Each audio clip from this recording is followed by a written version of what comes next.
Chapter 304. Ferocious Beasts Released. In reply to Zhao Yueru's suggestion, Gentle Snow merely shook her head and revealed a smile, not bothering to give any additional explanations. Are we just going to continue fighting like this? Although we have the advantage right now, if we wish to repel world dominators, our losses will be immense. We might very well ruin the great advantage we have in White River City. Snow, you should know that the people of Star Moon City have long since had an opinion of you. If we lose the advantage we have in White River City, they will take advantage of the situation and cause you trouble. Zhao Yueru could not make sense of Gentle Snow's thoughts. Although they were good friends with Black Flame, it wasn't enough of a reason to destroy the influence they had obtained through painstaking efforts. The fight between their two guilds was no longer a simple skirmish, but a war that involved over 10,000 people. Without sufficient benefits, one should never start a war. War was not a child's game. Not only were they required to give out rewards and compensation to the participants, but they also needed to pay for many other expenditures. To put it plainly, war was just a way for players to waste money. Though, it would not have mattered as much if they could pay these expenses using credits. After all, their families in the real world were both wealthy and influential. They could easily ignore such insignificant expenses. However, what they were not spending credits, but coins, a commodity that could not be easily obtained. If they continued fighting this war, the advantage they previously held over the other guilds in White River City would fall behind significantly. Zhao Yueru knew that Gentle Snow was a person who spoke of righteousness and possessed high morals. If it were for a personal matter, she would never allow her companions to fight in such a desperate war. It was also the reason many experts willingly followed and respected her. Even if it were for personal reasons, Gentle Snow absolutely would not drag in the entirety of Ouroboros in White River City. Is Zero Wing truly worth the effort to attempt to win this battle and protect them? Zhao Yueru asked in confusion. Yes, I believe my own foresight. Gentle Snow's crystal-clear eyes glowed with firm confidence. In truth, Gentle Snow wanted to say that she believed in Black Flame and Yi Feng's potential. In addition, there was also a great power hidden behind Black Flame. Even to this moment, Gentle Snow had yet to glean any important information about Black Flame. Not only could he form a connection with the Star Streak trading firm, but he was also allowed to sell his products there. This was definitely not a feat that any ordinary power could help achieve. At the very least, to this day, Gentle Snow had yet to find any other guild successfully forming a relationship with the NPCs of a trading firm. Moreover, the experts in Zero Wing had practically appeared from thin air. If one claimed that no power supported Zero Wing from behind, then how was it even possible for a recently established guild like Zero Wing to draw in so many experts? Hence, Gentle Snow felt confident that she had made the right decision. However, if Gentle Snow discovered that Feng had simply recruited people in Jinhai City who had been experts in the past, just what would her expression be? As the desperate battle between Ouroboros and World Dominators continued, the vice leader of World Dominators, Blood Halberd, experienced a slight headache. Has that Gentle Snow gone insane? Isn't she just helping out some foreign guild? Is there a need to try so desperately? Blood Halberd appeared disappointed and confused as he looked at the casualty report he had received. As of this moment, they had lost over 1,500 players. Just the compensation they had to pay out had already reached astronomical amounts. The more Blood Halberd read the death toll written in the report, the darker his expression became. No matter how he considered things, World Dominators would undertake a huge loss this time. Guild Leader Tyrant, World Dominators has incurred an immense loss due to your great plan. If you don't compensate us appropriately, don't blame me if the relationship between our guilds turns sour. Blood Halberd was furious now. He felt that Lone Tyrant had used him as cannon fodder. Vice Leader Blood, please calm your anger. This entire incident was purely an accident. I did not expect Gentle Snow to be a madman. Rest assured, I will definitely compensate you for your losses. Lone Tyrant agreed to Blood Halberd's demands without hesitation. Or to put it in another way, he did not dare hesitate. Although Dark Star was powerful in White River City, it was still weaker than Ouroboros. If a misunderstanding occurred with World Dominators, it would be a disaster if they joined hands with Ouroboros to deal with Dark Star. Hence, Lone Tyrant had no choice but to compensate them. After all, he was the one who had requested World Dominators to hinder Ouroboros. However, Lone Tyrant's heart ached when he thought about how he needed to compensate for over 1,500 deaths. Fine. Since Guild Leader Tyrant has made such a promise, I won't say anything more. While Blood Halberd and Lone Tyrant conversed, Aqua Rose and the members of Zero Wing finally arrived at the battlefield between Ouroboros and World Dominators. It's up to all of you now, Feng spoke in the guild channel. Guild Leader, leave it to us. At worst, we will just have to die once. No matter what, we are going to teach World Dominators that, if they wish to join hands with Dark Star to face us, they better not think of leaving unscathed. Right. Since they wish to start a war, we will show them that anybody who dares provoke Zero Wing will suffer the consequences. Energy filled the 3,000+ members of Zero Wing that had hurried to the battlefield. The moment Feng gave the order, they would instantly transform into ferocious beasts and tear apart their enemies. Good, listen to my command. Assassins, your job is to use stealth and sneak over to World Dominators' healers. Shield warriors, guardian knights, berserkers, and swordsmen, all of you are to charge into the heart of World Dominators and break their formation. Healers, follow the group closely and keep everyone in the unit alive. As for ranged attackers, block their path of retreat. We will not let a single one of them leave here alive. Aqua Rose will be in charge of commanding the ranged classes. Under Feng's commands, everyone from Zero Wing took organized action. Very quickly, more than 300 assassins snuck to World Dominators' rear lines. Meanwhile, as all of the players from World Dominators were occupied with their battle against Ouroboros, none of them managed to discover the forces of Zero Wing arriving behind them, let alone the assassins sneaking up on them. Assassins, confirm your targets. Have 2 people deal with each target and kill the healers with certainty. Do not give World Dominators a chance to react, Feng said in the guild channel. Guild Leader, we're in position, the assassin party leader reported. Good. On the count of 5, take action together. After the assassins make their move, shield warriors and guardian knights, remember to activate your life-saving skills immediately as you start your charge. You all are to become a wall for everyone else and block of every bit of damage sent at you. As you move closer to World Dominators, everyone is to attack using the frost grenades that you receive to break their first line of defense. Afterward, shatter their formation. Does everyone understand? Feng said. Following which, as Feng started his countdown, everyone began to grow nervous. It was especially true for the assassins tasked with launching the first attacks. Meanwhile, the healers of World Dominators stood comfortably in their positions as they carried out their duties. None of them had any sense of danger instilled in them at all. However, they could not be blamed for this. After all, they had an army of over 10,000 strong between the perceived enemy and themselves. No enemy should be able to touch them unless they broke through the defensive lines. Also, even if 1 or 2 players managed to sneak past the front lines, what could they possibly do to several hundred healers? The moment they revealed themselves, they would die instantly. Good. On my command.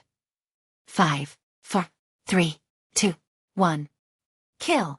Let not a single one of them go. After Feng's shout, all 300+ assassins took action simultaneously, with every 2 assassins launching attacks on a single healer.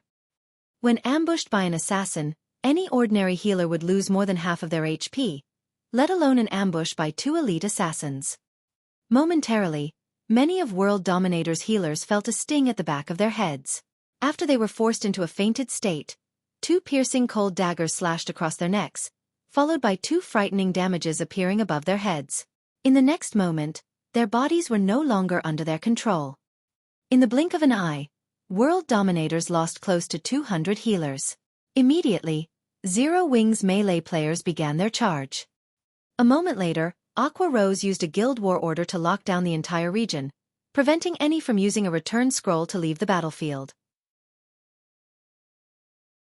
Chapter 305, Zero Wing's Might. The sudden loss of almost 200 healers stunned everyone from World Dominators.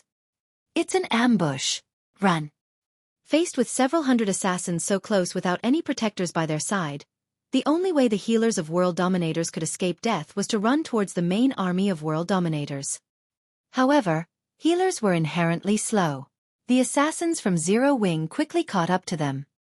Originally, if these healers had worked together to retaliate against the assassins from Zero Wing, they could have at least offered some semblance of resistance. It would not have been so easy to kill them. However, their decision to run immediately created chaos, and those who could have originally survived died as well. Without any healing or resistance, these healers were lambs to the slaughter. Zero Wing's assassins killed them arbitrarily. By the time the rear guards of world dominators came to the rescue, a majority of their healers were already dead. Just as the surviving healers thought they were safe, they quickly discovered several thousand players charging in their direction. Every one of these players was like a ferocious tiger as they crashed into their enemies' ranks, and the several hundred players who served as world dominators' rearguards were instantly dispersed. This situation allowed the assassins to continue their slaughter of the healers. Guild leader, not good. Our rear line has been ambushed, and we've lost over half of our healers already. These newcomers are fierce, and the rear line needs help to hold them off. One of the team leaders defending against Zero Wing's ambush hurriedly reported. What? Who are these people? Blood Halberd had been busy issuing commands from the front lines all this time. The moment he received the report, he immediately turned to look. He discovered that there were actually several thousand players charging and killing into their ranks, and anyone from world dominators who tried to block their charge instantly died. These newcomers were like a sharp blade, instantly splitting world dominators' forces in half with their precision charge. World dominators currently fought a desperate battle against Ouroboros, and the damage they received from such an ambush was self-evident. Without the healer's support, the shield warriors and guardian knights who stood on the front lines rapidly fell, one after another. The front line was also continuously forced into a retreat, and within moments, over 100 players from world dominators had died. Damn! Just who are they? To actually dare start a war against world dominators, do they not want to live anymore? Blood Halberd's eyes had already become blood-red from anger. He wished he could immediately chop their ambushers into a million pieces. Guild leader, they're wearing a six-winged emblem on their chests. They should be players from Zero Wing, a ranger reported. Zero Wing? Weren't they fighting Dark Star? Why have they suddenly appeared here? Questions filled Blood Halberd's mind. However, he halted his thoughts as he spoke through the guild's war channel. These losers have actually dared ambush us. They're simply overestimating themselves. Everyone, turn around and focus all your attacks on Zero Wing. Wipe these fools from Zero Wing out first. Blood Halberd was one of the upper echelons of world dominators, and he had experienced many battles that involved tens of thousands of players in the past. Thus, he was very clear on what actions he needed to take right now. World Dominators was no longer a match for Ouroboros in this battle. Now that Zero Wing had ambushed them from behind, launching a pincer attack with Ouroboros, World Dominators was in a fatal situation. If they continued this battle, they would suffer total annihilation. The only options they had was to either break through from one side, or defend their positions and wait for help. Since the second option was clearly not viable, the only option they had left was to break through and escape this battlefield. However, it was clearly impossible for them to break through from Ouroboros' side. That left them with annihilating Zero Wing. Regarding numbers and total combat power, World Dominators was above Zero Wing by leaps and bounds. Meanwhile, on Ouroboros' side, Gentle Snow very quickly noticed that someone had ambushed World Dominators. Moreover, the ambush came from directly behind World Dominators. Although Gentle Snow did not know who launched the attack, this was a great chance that she could not miss. They might even be able to give World Dominators a huge blow in this situation. Everyone, charge forward. Don't let World Dominators reorganize their formation. Gentle Snow commanded her forces, wearing a faint smile on her face. To readjust their formation, World Dominators turned around to attack Zero Wing. Unfortunately, that decision came at a high price. Unwittingly, World Dominators lost thousands of their members. Blood Halberd's heart bled at this sight. Although they had fought Ouroboros for a long time, they had only lost around 1,000 or so players. Now, in just a few short minutes, they lost several times that amount. Kill! Annihilate Zero Wing! Blood Halberd bellowed through the guild channel as he pointed his sword at Zero Wing's 3,000 members. Currently, World Dominators still had close to 10,000 players alive. It would be an easy task for them to deal with just 3,000 players. Both sides immediately entered a desperate struggle, flames and arrows filling the skies. A few independent players that stood a distance away were thoroughly shocked when they witnessed this scene. This battle was far more realistic and shocking than any movie they had watched before. Sounds of smashing and swords clashing filled the surroundings. There was also the constant stream of spells bombarding the land, sending debris and dust flying into the air. This was truly a bloody battlefield. In this battlefield, personal strength was insignificant. When struck by hundreds of fireballs and frost arrows, even the most powerful MTs would die instantly. Very good. It should be about time to use them now. Feng closely observed the battle through the live stream from Aqua Rose. After watching both sides clash for some time and seeing how closely packed the players on the enemy's side were, Feng commanded in the guild channel, "Use all your frost grenades and magic scrolls now. Hold nothing back and use all of them at once." The members of Zero Wing who had long since hungered for this moment immediately tossed the frost grenades in their hands. This time around, the members of Zero Wing only used basic frost grenades. Moreover, frost grenades were only half as effective when used against players, so each basic frost grenade only dealt 100 damage to players. However, with several thousand players using them simultaneously, the accumulated damage could easily exceed 10,000 points. Currently, a majority of the players in God's domain were around level 15, and even top-tier experts would be level 20 at best. Meanwhile, a level 20 shield warrior or guardian knight would only have around 3,000 HP. In the face of so many basic frost grenades, these players were cannon fodder. They could die at any given moment. Shortly after the basic frost grenades were thrown, a large swath of players from World Dominators died. As for those lucky enough to survive, they transformed into pure white ice sculptures. Immediately, the reinforcements from World Dominators who were just about to charge over were stunned stiff on the spot, intense fear permeating their hearts. As for Gentle Snow who stood at a far distance, she had only noticed the center of the battlefield suddenly transforming into a snowy field. In this lush green land surrounded by blistering hot temperatures, this white contrast made for relatively beautiful scenery. However, Blood Halberd was not in the mood to appreciate this pleasing sight. Zero Wing's combined frost grenade attack had instantly killed over 1,000 players.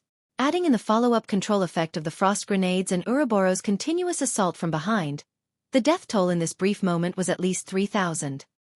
Moreover, even without this wave of frost grenades, Blood Halberd had discovered something very important. Although Zero Wing only had around 3,000 members, a large majority of them were elite players. Not only did they possess high levels, but their equipment was also of good quality. With these two advantages, these players could easily take on 2 to 3 average players. If the 10,000 or so players of World Dominators faced off against 3,000 average players, it would not take them very long to annihilate the latter and break out of this pincer attack. However, it was a completely different story if they faced 3,000 elite players. There was absolutely no way to break through this hurdle in a short time. Not to mention, they also had to pay a huge price to do so. It was the same situation when World Dominators had initially hindered Ouroboros' advance towards the Silverleaf Forest. At that time, they had only used several hundred elite players to block Ouroboros' army of 2,000 players. Now that World Dominators faced 3,000 elite players, in addition to the previous frost grenade attack, Blood Halberd began to consider suicide. If he had known about this earlier, he would have chosen to break through the pincer attack through Ouroboros' side. It would have been much easier that way. How did Zero Wing come into possession so many elite players? Blood Halberd could neither understand why nor did he try to understand it, as there was only one thing he could do right now. Everyone, listen to my command. All of you use return scrolls and leave this place immediately. Blood Halberd shouted reluctantly in the guild channel. This could not be helped. If they received several more waves of frost grenade attacks from Zero Wing, in addition to Ouroboros' assault, World Dominators would be annihilated. There was only one thing they could do now. Escape. Although it would be both costly and time-consuming to use return scrolls, and even more people would die, it was a much better alternative than suffering total annihilation. Guild leader, this is not good. This area has been sealed. We can't use return scrolls. Chapter 306. The Price of Being a Passerby. His subordinates' report stunned Blood Halberd. Do they really intend to fight to the bitter end? Blood Halberd's eyes turned crimson, his current mood similar to an imminent volcanic eruption. With the entire area sealed off, preventing the use of return scrolls. World dominators had no way to escape. The steep slopes on both sides of this area left only one line of movement available. One could only advance forward or retreat backward. There was no third option available. Right now, however, Ouroboros blocked the road back to the city, while Zero Wing blocked the road to the Silverleaf Forest. Originally, Blood Halberd felt only contempt for Zero Wing's attempt to launch a pincer attack on world dominators. Now that he had personally witnessed Zero Wing's strength, however, Blood Halberd no longer dared underestimate Zero Wing. Whether it was Ouroboros or Zero Wing, neither of them was easy to deal with. Blood Halberd's current situation could be perfectly described as being stuck between a rock and a hard place. However, inaction would similarly result in world dominators' complete annihilation. Originally, world dominators had come to this place simply to aid Dark Star in delaying Ouroboros' advance. Now, however, they had become the center of the war. Everyone, defensive formation. Blood Halberd commanded after a bit of thought, not daring to delay any longer. The members of World Dominators immediately formed a circle to repel attacks from both sides and reduce their losses. Meanwhile, Blood Halberd sent out a communication request to Lone Tyrant. Originally, Lone Tyrant was still joyous over locating Fire Dance's group. However, he suddenly received an urgent call from Blood Halberd. Vice Leader Blood, I will definitely send over the compensation after this entire matter is dealt with. Please stop rushing me, Lone Tyrant said, slightly annoyed. Compensation. Blood Halberd's anger boiled over when he heard this word. Originally, Dark Star was the one responsible for dealing with Zero Wing. However, World Dominators now had to handle both Zero Wing and Ouroboros, placing Blood Halberd's guild in such a dangerous situation. Was this something mere compensation could make up for?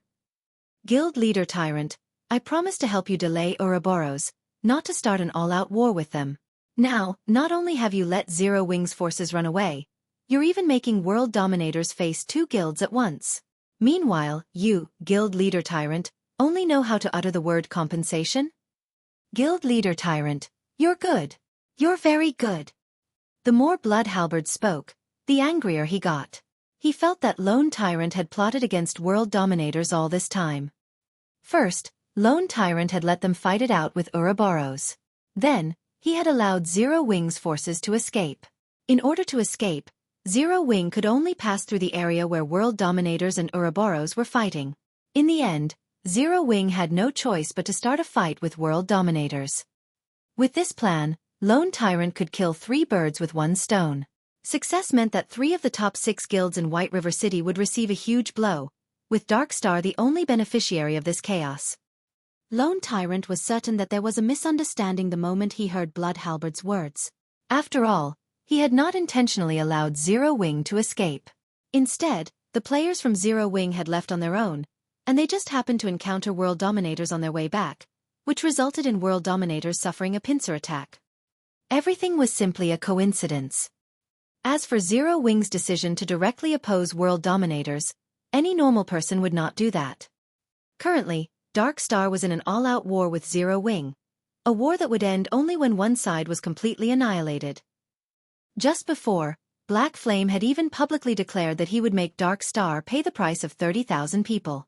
So, why would they suddenly go and provoke a first-rate guild like World Dominators? Only a person who wished to die a quicker death or a person with brain damage would declare war simultaneously on 2 of the top 6 guilds in White River City. However, no matter what Lone Tyrant said now, Blood Halberd definitely would not believe him. Hence, Lone Tyrant hurriedly said, Vice Leader Blood, I truly know nothing about this matter. I'll send my army over there right away. If we execute a pincer attack, I'm sure we can wipe out Zero Wing. Well, come quickly then. Blood Halberd shouted in rage. The more he listened to Lone Tyrant speak, the more disgusted he was with this person. Lone Tyrant had actually used World Dominators as bait. However, the priority right now was for the guild to escape this predicament. Everything else was secondary. Okay, I'll have them head over immediately. Lone Tyrant ended the call and promptly contacted his troops stationed outside the Silverleaf Forest. Of the 6,000 players there, Lone Tyrant sent 5,000 over to deal with Zero Wing, while the remaining 1,000 stayed behind to continue blocking the exits of the Silverleaf Forest. However, as time slowly passed, World Dominator's situation turned grimmer and grimmer. Zero Wing's 3,000 elites were incredibly zealous. After several consecutive charges, although Zero Wing lost several hundred of their members, World Dominators lost at least 3 to 4 times that number. Not to mention, Ouroboros was also madly assaulting them on the other side. After gathering up his courage, one of the team leaders of the elite teams, Lonely, walked up to Blood Halberd and asked in a soft tone, "Guild leader, if this situation continues, we'll definitely be finished. Are the reinforcements from Dark Star not here yet?" If the elite members of World Dominators were to lose 2 or 3 levels, in addition to most of the weapons and equipment on their bodies, World Dominators would definitely not be able to compete for White River City any longer. I know that, but they still need around 10 minutes before they can arrive. At this moment, Blood Halberd's heart was bleeding in pain. However, he was helpless in this situation. Unless of course Zero Wing or Ouroboros showed mercy and let them go. Blood Halberd's eyes shone when this thought occurred to him. He was not out of options yet. World Dominators and Ouroboros were bitter enemies, so it was obviously impossible to ask Ouroboros to show mercy. However, there was a slight possibility of success with Zero Wing. After all, World Dominators had never come into direct conflict with Zero Wing before. Also, Zero Wing's main enemy was Dark Star, while World Dominators was simply a passerby in this matter. Hence, Blood Halberd immediately tried to contact Feng. "Vice Leader Halberd, to what do I owe this pleasure?" Feng asked, a smile on his face.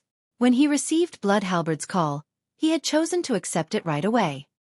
"Guild Leader Black Flame, the war between our guilds is just a misunderstanding. World Dominators has a feud only with Ouroboros. We came here simply to fight Ouroboros, and we truly never intended to fight your guild. In regard to the losses and inconvenience caused to your guild, I can compensate you on behalf of World Dominators. As long as Zero Wing stops attacking us right now, I will immediately have our guild's finance department send over 1 million credits to serve as compensation. What do you think, Guild Leader Black Flame?" Although Blood Halberd had tried to speak casually, he could not completely hide the panic in his tone. After all, at least one elite member of World Dominators was dying with each passing second. 1 million credits. In past virtual reality games, even well-known gaming workshops needed a month's time to earn such a sum. Hence, Blood Halberd's offer of 1 million clearly showed his sincerity. So it was all a misunderstanding. Feng acted as if he had come to a sudden realization, letting Blood Halberd feel a hint of hope.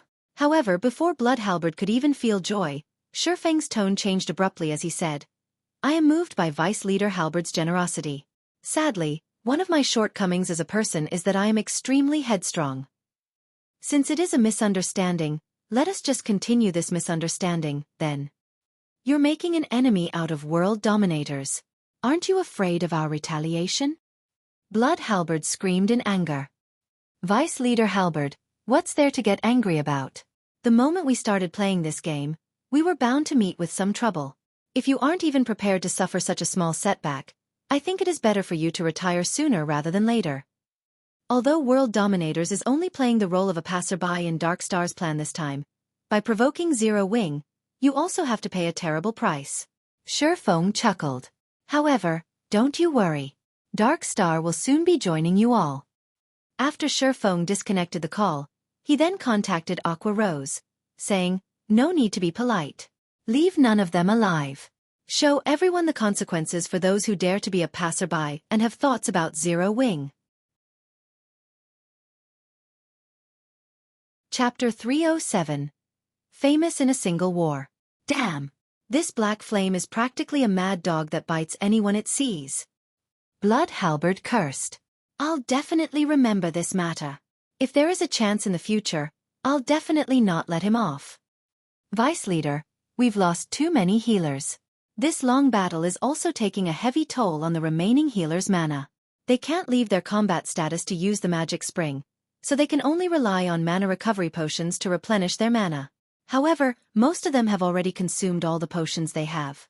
If the reinforcements from Dark Star still don't arrive, we will definitely be finished," Lonely reported hurriedly. Naturally, Blood Halberd was aware of this matter. Before Zero Wing's intervention, World Dominators had been able to split its healers into 2 teams, with one team healing the players at the front and the other falling back to replenish their mana, and rotate them accordingly. However, Zero Wing's ambush had taken out over half of World Dominator's healers. If World Dominators were to insist on maintaining the rotation system, its death toll would at least double. Damn that lone tyrant! If he had not goaded me into hindering Ouroboros, we would not have fallen into this situation. Blood Halberd also hated Lone Tyrant greatly at this moment, regretting his decision to listen to him. If he had known that Zero Wing was so powerful, and also how insane Black Flame was, he definitely would have chosen to watch this entire affair play out from a safe distance. In the end, he now suffered from his own decision. Originally, there had already been a gap between World Dominators and Zero Wing in overall combat power. Now that World Dominators had lost the support of its healers, that gap had widened further. Following the crippling of World Dominators' healers, its players were like wheat being reaped, their lives effortlessly harvested by the members of Zero Wing. In contrast, Zero Wing's healers carried out their task with great zeal. The frontline players of Zero Wing found it hard to die even if they wanted to. Within moments, the mortality ratio of the two guilds soared to frightening heights. When Zero Wing initiated their ambush, the mortality ratio had only been 1:3, with World Dominators having the higher number of deaths. Now, however, that ratio had risen to 1:8 and would soon approach 1:9. In other words, for every player Zero Wing lost, World Dominators would lose 8 or 9 players. On the other front, the players from Ouroboros were fighting valiantly as well, and they had succeeded in pushing the original mortality ratio of 1:1 up to the current ratio of 1:3. No, we can't wait any longer. At this rate, we'll be completely annihilated by the time the reinforcements from Dark Star arrive. Both anger and grief filled Blood Halberd at this moment. World Dominators had started this war with over 10,000 members. Yet, now, only 5,000 or so members remained alive. Immediately, Blood Halberd shouted in the guild channel, "All of you, charge together with me. We're leaving with as many lives as we can." At Blood Halberd's command, everyone from World Dominators commenced a desperate charge while ignoring even the magical bombardments from enemy mages. Naturally, such an exodus only made it much easier for Zero Wing and Ouroboros to kill them. The price these two guilds had to pay also lessened greatly. However, with 5,000+ players desperately trying to escape en masse, it was also impossible for the two guilds to kill every single one of them. In the end, less than 500 of the 10,000+ members World Dominators had started this war with made it out alive. Everyone else died.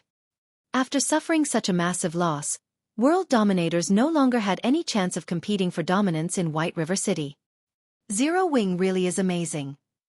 Although they only number around 3,000 or so, a large majority of them are actually elite players. After obtaining victory in this battle, Zhao Yueru had a renewed opinion of the guild called Zero Wing. With only around 5,000 members in Zero Wing, its total member count was not even comparable to a third-rate guild's. However, after Zhao Yueru witnessed the combat power its 3,000+ members displayed in this battle, she no longer found it strange for Zero Wing to be considered one of the top 6 guilds in White River City. Zero Wing was indeed worthy of its fame. Second-rate and third-rate guilds would be no match for Zero Wing at all. Moreover, the destructive force displayed by the frost grenades that Zero Wing had used was simply too shocking. If not for those tools of mass destruction, this war might still be ongoing right now, while the price Ouroboros had to pay would also be greater. Snow, your foresight is as diabolical as always. Zero Wing is indeed not a simple existence, Zhao Yueru giggled. Although World Dominators managed to escape with a few hundred of its members, its heavy losses this time means it no longer has any chance of fighting over White River City. Without this old nemesis of ours, Ouroboros has a greater chance of becoming the overlord of White River City. Gentle Snow rolled her eyes at the giggling Zhao Yueru. The girl actually dared describe her in such a way. However, Zero Wing's performance had truly surpassed her expectations. Although Zero Wing had a mere 3,000 or so members on their side, in the face of World Dominators' overwhelming numbers, Zero Wing had lost only a paltry 1,000 or so members. This was definitely a brilliant battle record. If the beginning of this battle had not been so intense, the peak of mortality occurring during this period of time, Zero Wing would have lost at most 500 or 600 members in this entire battle. Meanwhile, World Dominators had lost over 10,000 players. One could just see how powerful Zero Wing was. After the end of the battle, both sides started distributing the spoils of war. Even leaving aside the equipment that was originally dropped by both sides, the number of weapons and equipment dropped by the 10,000-plus players from World Dominators remained quite considerable. Very quickly, Aqua Rose and Gentle Snow agreed to split the loot in a 2-to-8 ratio based on the total value of all the equipment dropped. Zero Wing would receive 20% of the total loot, while Ouroboros would receive 80%. However, Zero Wing would mainly receive equipment of bronze rank or higher. Aqua Rose settled for such an unbalanced ratio due to Feng's arrangements.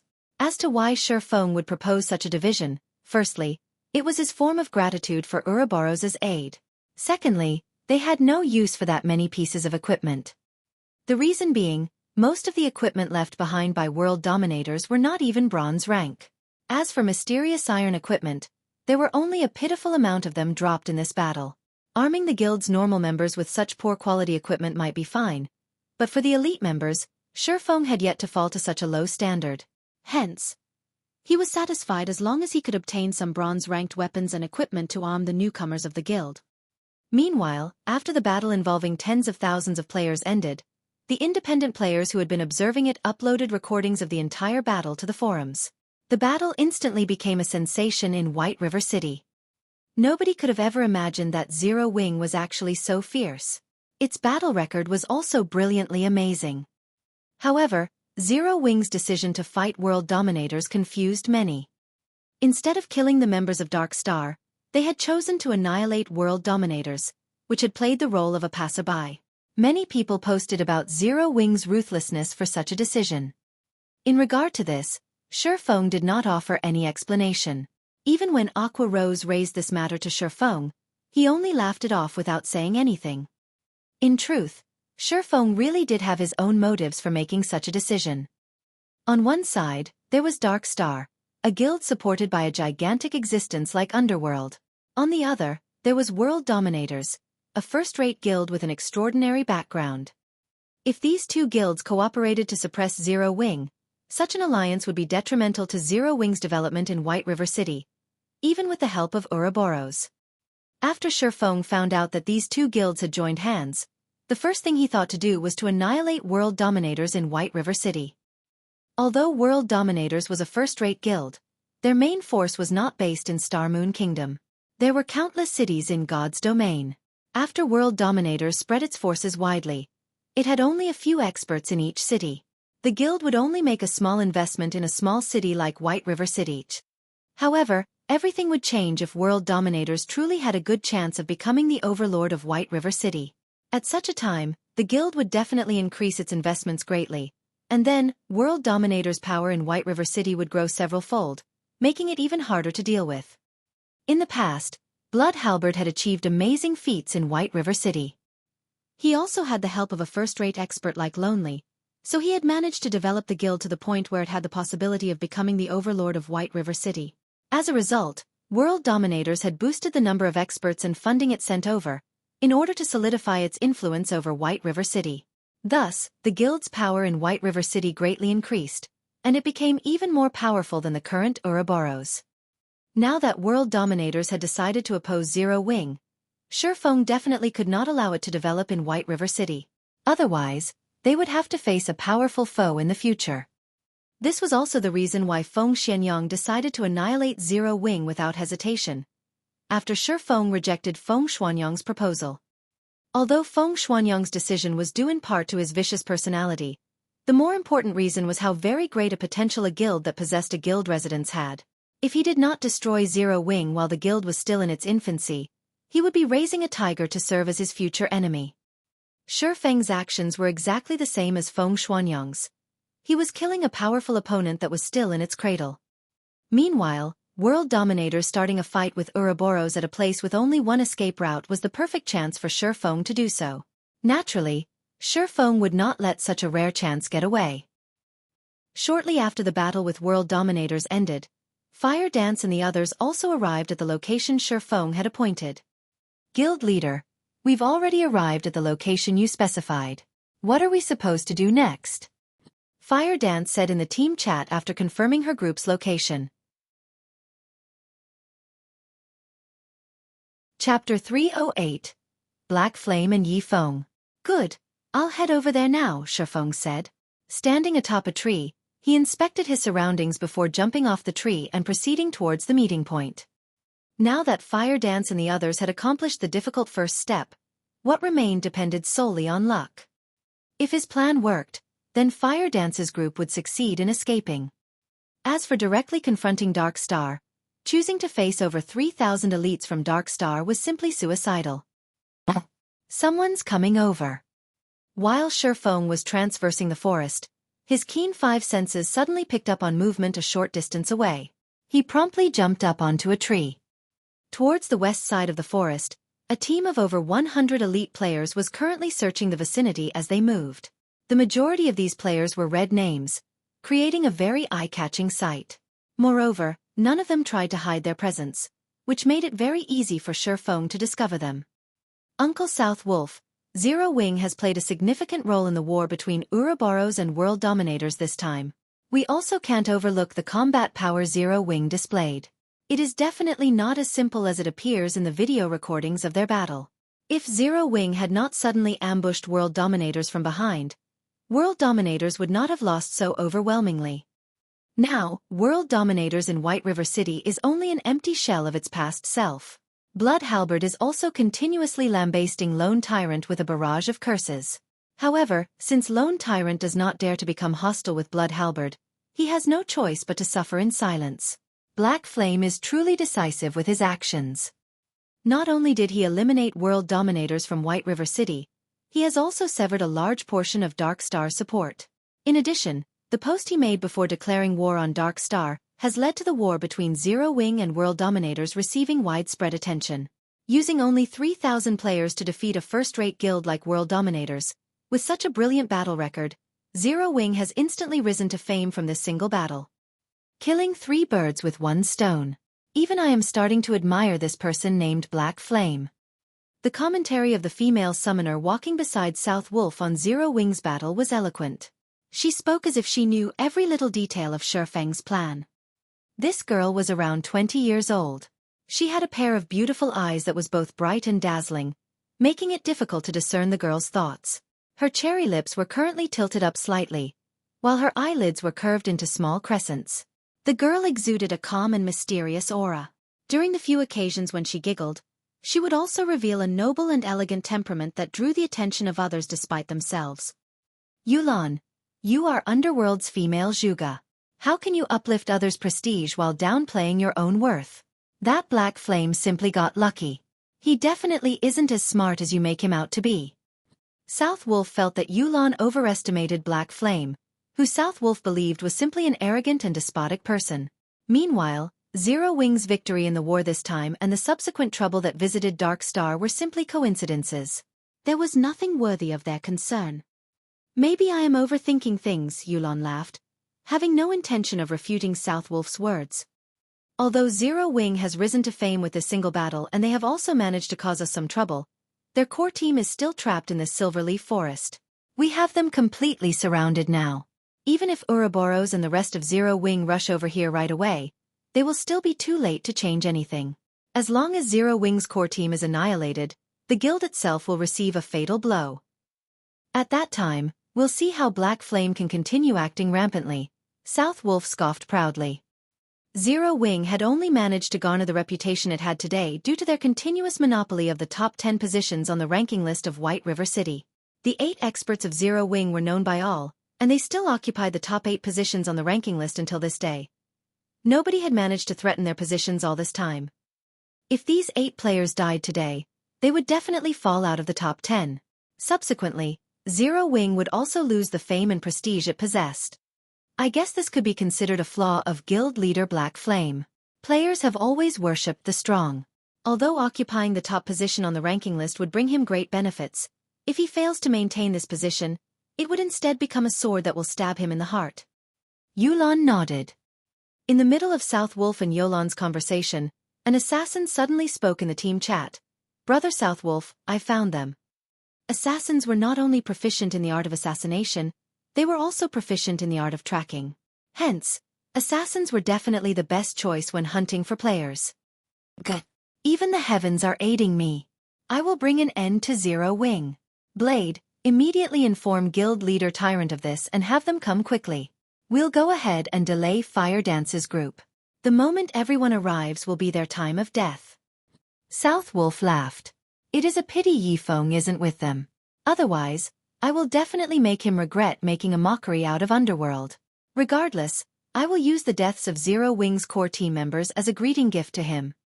Yi Feng? Uncle South Wolf, are you referring to the god-ranked expert of White River City, that Yi Feng? Yulan suddenly grew interested. What dog's fart expert? If he had not hidden himself, I would have already made him kneel and beg for forgiveness by now, South Wolf said in disdain. Yulan entered a deep contemplation after hearing South Wolf's words. Suddenly, a smile appeared on her face and a hint of joy glimmered in her eyes. It was as if she had found a new toy to play with. Laughing lightly, she said, "First, there is Black Flame, and now, there is Yi Feng, a god-ranked expert. Zero Wing is truly an interesting existence." Just as South Wolf's group was closing in on Fire Dance and the others, Feng hid himself within the dense treetops, waiting for South Wolf's group to approach him. "Guild leader, we're ready," Fire Dance said through the team chat. "Good. Fire Dance, you and the other assassins sneak over to their healers and prepare an ambush. Make sure to maintain a certain distance from their group and be careful of detection. Although it is unlikely that any of them have learned a stealth erasing skill, we cannot rule out even the slightest possibility. Wait until they have entered Blackie's attack range. Then make your move. No matter what, do not let them discover our tracks," Feng said quietly.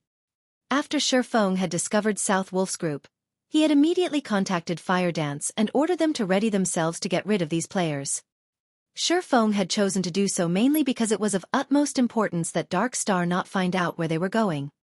South Wolf's elite team consisted of over 100 players. All of them possessed relatively good quality equipment. Although there were a few bronze equipment mixed in, most of them were using mysterious iron equipment. This team was definitely one of Dark Star's core teams. Conversely, although Feng had only around 30 players on his side, every one of them was an expert. It was not exactly impossible for them to eliminate these 100-plus elite players in a short amount of time. Not to mention, Feng still had plenty of basic frost grenades and Tier 1 magic scrolls on him.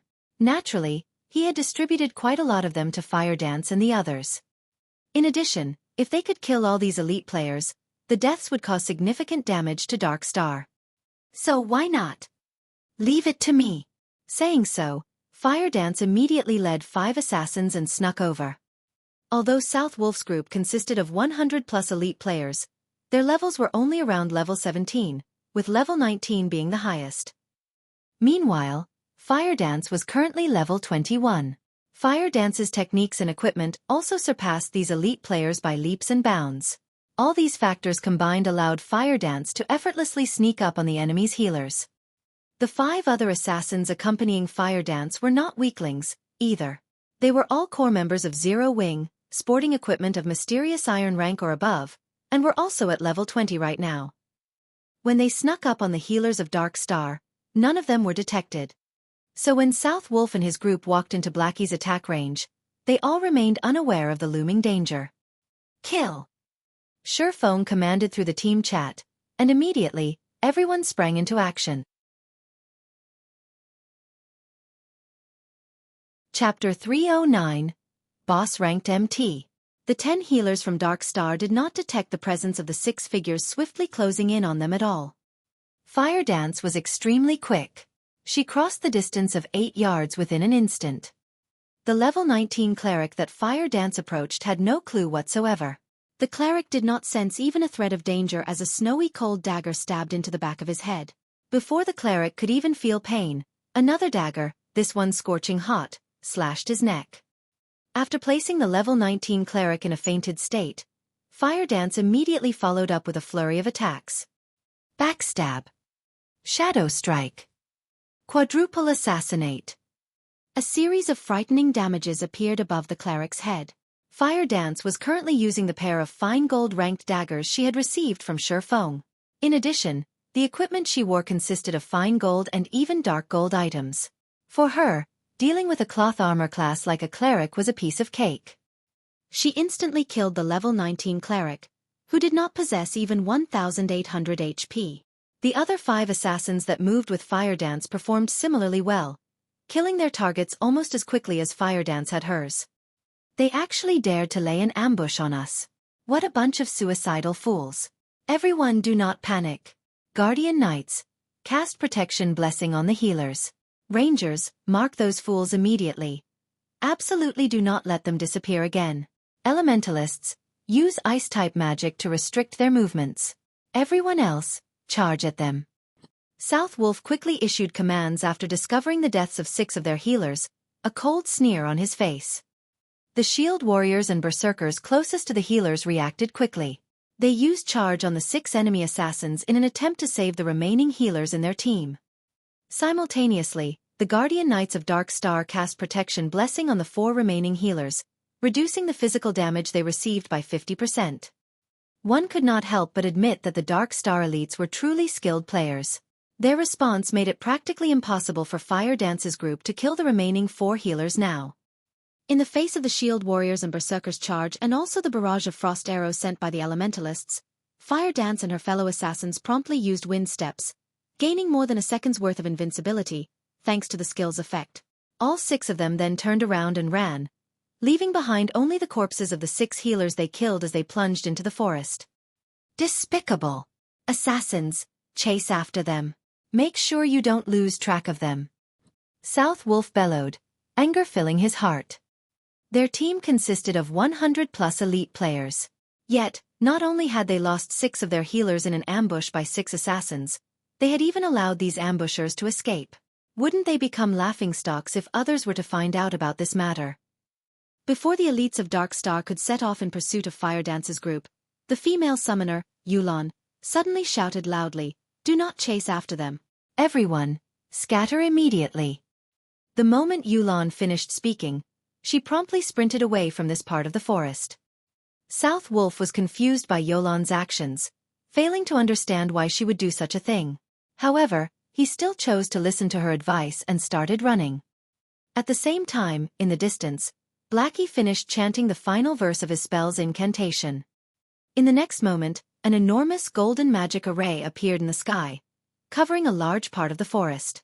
Shortly after, a dazzlingly brilliant star appeared from the magic array and plummeted towards the forest. One after another, the Dark Star elementalists with quick reactions responded by immediately activating instantaneous movement. Meanwhile, the other classes also activated their own life-saving skills while doing their best to escape the effective range of the attack. However, there were a few players from Dark Star that failed to respond appropriately. Moreover, Blackie's Stars of Light possessed a very large effective range. Hence, when the first star impacted the ground, the blast caught over a dozen Dark Star players. The continuous bombardment of the Stars of Light easily wiped out even shield warriors that possessed more than 3,000 HP. To put it simply, all those within the Stars of Light's effective range died. What an amazing skill! Now that I'm seeing it in person, this skill is extraordinary as expected. Aside from Black Flame and Yi Feng, the top ranker of White River City cannot be taken lightly, either. Although Yulan had managed to avoid the bombardment of the Stars of Light, she still could not help but marvel at the terrifying destructive power of the skill. Yulan, if not for your reminder, we would have lost more than just a dozen or so members. At this moment, South Wolf had yet to recover from his shock. After all, he had originally been standing at ground zero of the attack. If he had not escaped as quickly as he had, he might have been among the dozen or so players who had died. Uncle South Wolf, please contact Guild Leader Tyrant immediately and have them on the lookout in their vicinity. Make sure they don't split up, as the ambushers from Zero Wing are definitely not limited to just those 6, Yulan said in the team chat after surveying her surroundings. Yulan, you worry too much. Although we have lost some of our people, this team of ours consists entirely of Dark Star's elite. Fire Dance's group has only around 30 or so members remaining. In a direct confrontation, they stand no chance against us at all. The most they can achieve right now is an ambush on us. Now that they have revealed themselves, it is the perfect chance for us to pursue them. So, how can we choose to wait for our deaths in this place? South Wolf felt that Yulan was panicking slightly after seeing the Stars of Light. Originally, Yulan had wanted to dissuade South Wolf. However, the latter was simply too impatient. He also did not wish to miss this great chance to get rid of Fire Dance and her group. Hence, before Yulon could say anything more, South Wolf had already led the team off, charging in the direction where Fire Dance and the others had disappeared. Just in time. Seeing South Wolf and his team running over, Feng revealed a smile as he waved his hand. At Feng's gesture, Cola and the other plate armor classes immediately charged forward to meet with the Dark Star members. The moment South Wolf's group noticed the dozen or so Zero Wing members charging at them, they too did not hesitate to hasten their steps, their eagerness to get rid of Cola and the others showing clearly in their eyes. Cola was the chief MT of Zero Wing, and his current level was at level 21. In addition, Cola was mostly geared with fine gold equipment, secret silver being the poorest quality for the items he had on him. The Arc-Light Guard in his hand was also a dark gold ranked shield. With such good items, Cola's HP exceeded the 3,900 threshold, and his defense was likewise frightening. When a flame explosion sent by one of Dark Star's elementalists landed on him, the spell barely managed to deal slightly over -300 damage. The caster of the spell goggled from shock when he saw such a low damage, his eyes nearly popping out of their sockets. Meanwhile, an arrow shot by a ranger from Dark Star dealt only around -100 damage. The attack could barely be considered a scratch on Cola. To make matters worse, Cola also excelled at dodging. In the face of a sky filled with spells and arrows, Cola actually managed to dodge over half of these attacks. Meanwhile, standing at the rear, Violet Cloud merely had to gesture with her delicate hand, casting a basic recover on Cola. Instantly, the spell fully restored the 400+ HP Cola lost, returning the Guardian Knight to full health. Moreover, recover was a skill that restored the target's HP once every 3 seconds for a duration of 15 seconds. Seeing this scene, everyone from Dark Star was immediately dumbfounded. What kind of healer is she? I am a cleric as well, yet my recover can restore only around 200 HP each time. She's already comparable to the top 5 healers of Dark Star. A cleric for Dark Star commented in shock. Originally, they were already having a hard time trying to kill Cola. Now that there was also an amazing healer supporting him from behind, it was simply impossible for them to kill him. Shortly after both sides started confronting each other, the players from Dark Star suddenly discovered a shocking matter. Cola's HP had actually risen past 5,000. Moreover, the heals he was receiving had also increased from the original 400+ to 500+. Making him even more impossible to kill. Unknown to the members of Dark Star, Cola's sudden upgrade was all due to the Arc-Light Guard's passive skill, Sound of Life. Every time Cola received an attack, he would receive a stack of Power of Life. Each stack of Power of Life increased Cola's maximum HP by 3% and the healing he received by 2% for 1 minute, and Cola could accumulate a maximum of 10 stacks of Power of Life. Hence, Cola suddenly became much more powerful. Kill him.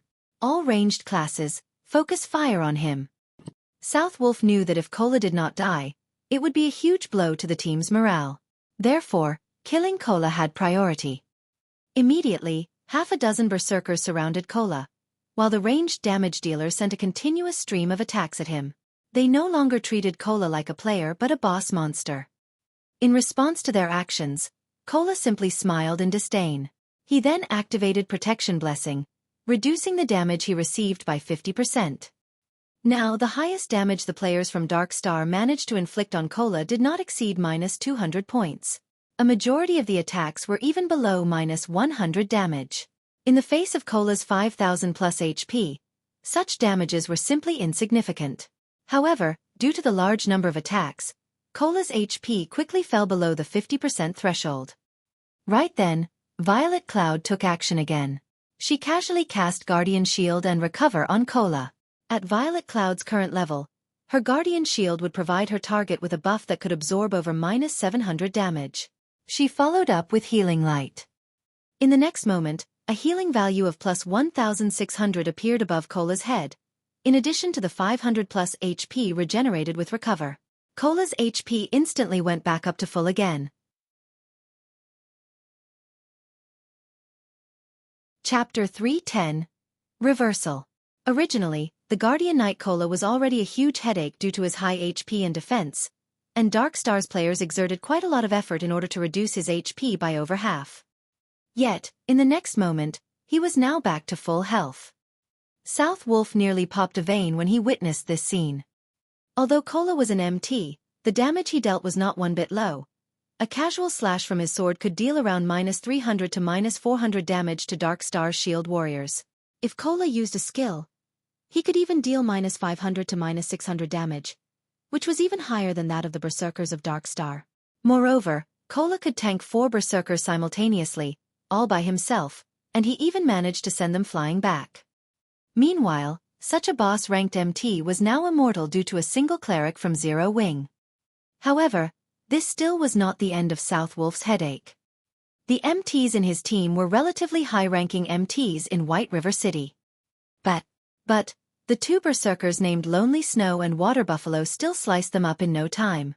For example, one of the Guardian Knights of Dark Star had come under the combined assault of the 2 Berserkers. At first, the Guardian Knight had received 2 normal attacks from the Berserkers. Unfortunately, both attacks had achieved a critical hit, with Lonely Snow dealing over -1,400 damage and Water Buffalo dealing over -1,300 damage. Without leaving any gaps, the 2 then followed up with Beheaded, both of their skills dealing over -1,000 damage each. As a result, even though the Guardian Knight had 2 healers focusing on him, his 3,000 HP was still reaped away within an instant. Meanwhile, Fire Dance was even more amazing than the 2 Berserkers. After dishing out a flurry of attacks, she followed up with a 7-star Eviscerate that achieved a critical hit, dealing over -2,300 damage. Within moments, one more Guardian Knight of Dark Star died. South Wolf had even begun to suspect that the members of Zero Wing were no longer playing the same game Dark Star's players were. After all, whether it was Zero Wing's MT, healer, or DPS, all of them were so powerful. On the other hand, the players of Dark Star were like paper, dying from just a touch. With merely a brief exchange, South Wolf's team had already lost 9 members. It should be known that all these players were core members of Dark Star. They were not random noobs that could be found anywhere on the streets of White River City. Each and every one of them was a skilled player and they all had a good sense for battle. Although they were not comparable to experts, neither were they far from one. Yet, even so, these elite players still died with barely any resistance. As the battle continued, the players from Dark Star grew more and more frightened. They had yet to kill a single player of Zero Wing, even until now. This was definitely a huge psychological blow to the elites of Dark Star. Don't panic. We outnumber them thrice over. Assassins and Rangers, take out their healers first. As long as the healers are dead, the others will soon follow, even if their combat power is superior. South Wolf was no idiot, and he immediately sought to utilize Dark Star's advantage. Zerg Tactics. It was the easiest tactic for obtaining victory in any virtual reality game. As South Wolf had the numerical advantage, he could afford to divide his troops into 2 groups. One to pin down the enemy forces, and another to circle around and strike at the enemy's weak point. Very quickly, over 20 assassins and rangers from Dark Star flanked Zero Wing's forces and immediately charged towards Violet Cloud's group of 5 healers. Contrary to expectations, however, even when Violet Cloud's group noticed Dark Star's players charging towards them, none of them chose to run away. Instead, they continued healing their allies at the front, paying no attention to their attackers at all. In regard to the healers' lack of reaction, Dark Star's players did not give it too much thought. They simply continued charging forward, having concluded that Zero Wing's healers had already given up on escaping. When there was only a short distance of 8 yards between the assassins and Violet Cloud's group, an intermediate frost grenade suddenly landed, exploding in the midst of the assassins. Dark Star's Rangers, who stood 30 yards away, also received an intermediate frost grenade of their own. In the blink of an eye, both groups were frozen solid.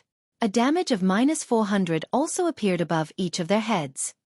Although the 8 assassins immediately used Vanish to escape the freezing effect, they were still unable to advance as an ice wall appeared, blocking the path between them and Violet Cloud's group. Meanwhile, the person responsible for casting this ice wall was one of the 5 demon generals that Feng had recruited, Ice Queen Su Qianlu. Ice Wall was the perfect skill for this scenario. Without magic immunity, if the assassins were to charge into the ice wall, their movement speeds would slow to a crawl. At that time, their fates would be as good as sealed.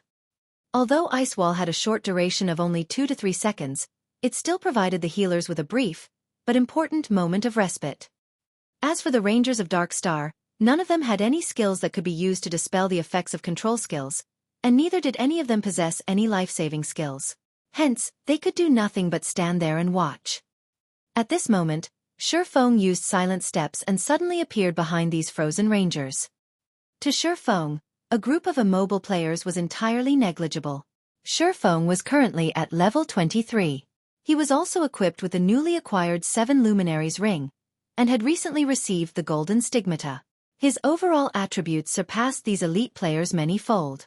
Moreover, Feng currently had the Aura of Fire activated, the aura effect increasing his damage by 30% while also reducing his target's defense by 30%. Immediately, Feng sent a level 8 thundering flash at the group of rangers. Green arcs of lightning crackled as they instantly pierced the bodies of these rangers.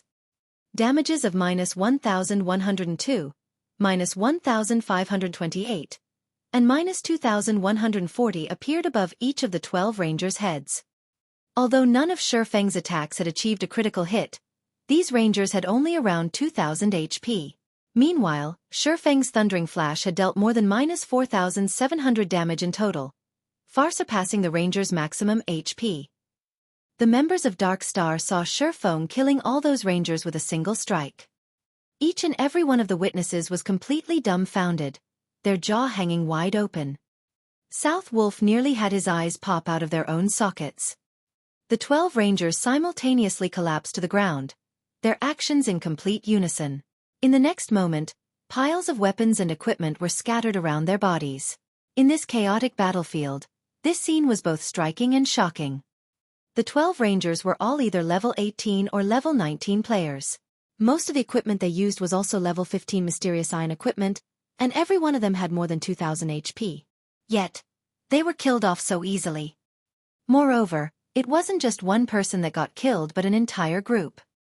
For a moment, South Wolf believed that he was dreaming. He even considered giving one of his subordinates a slap and then asking said subordinate if it hurt, to confirm whether or not this was a dream.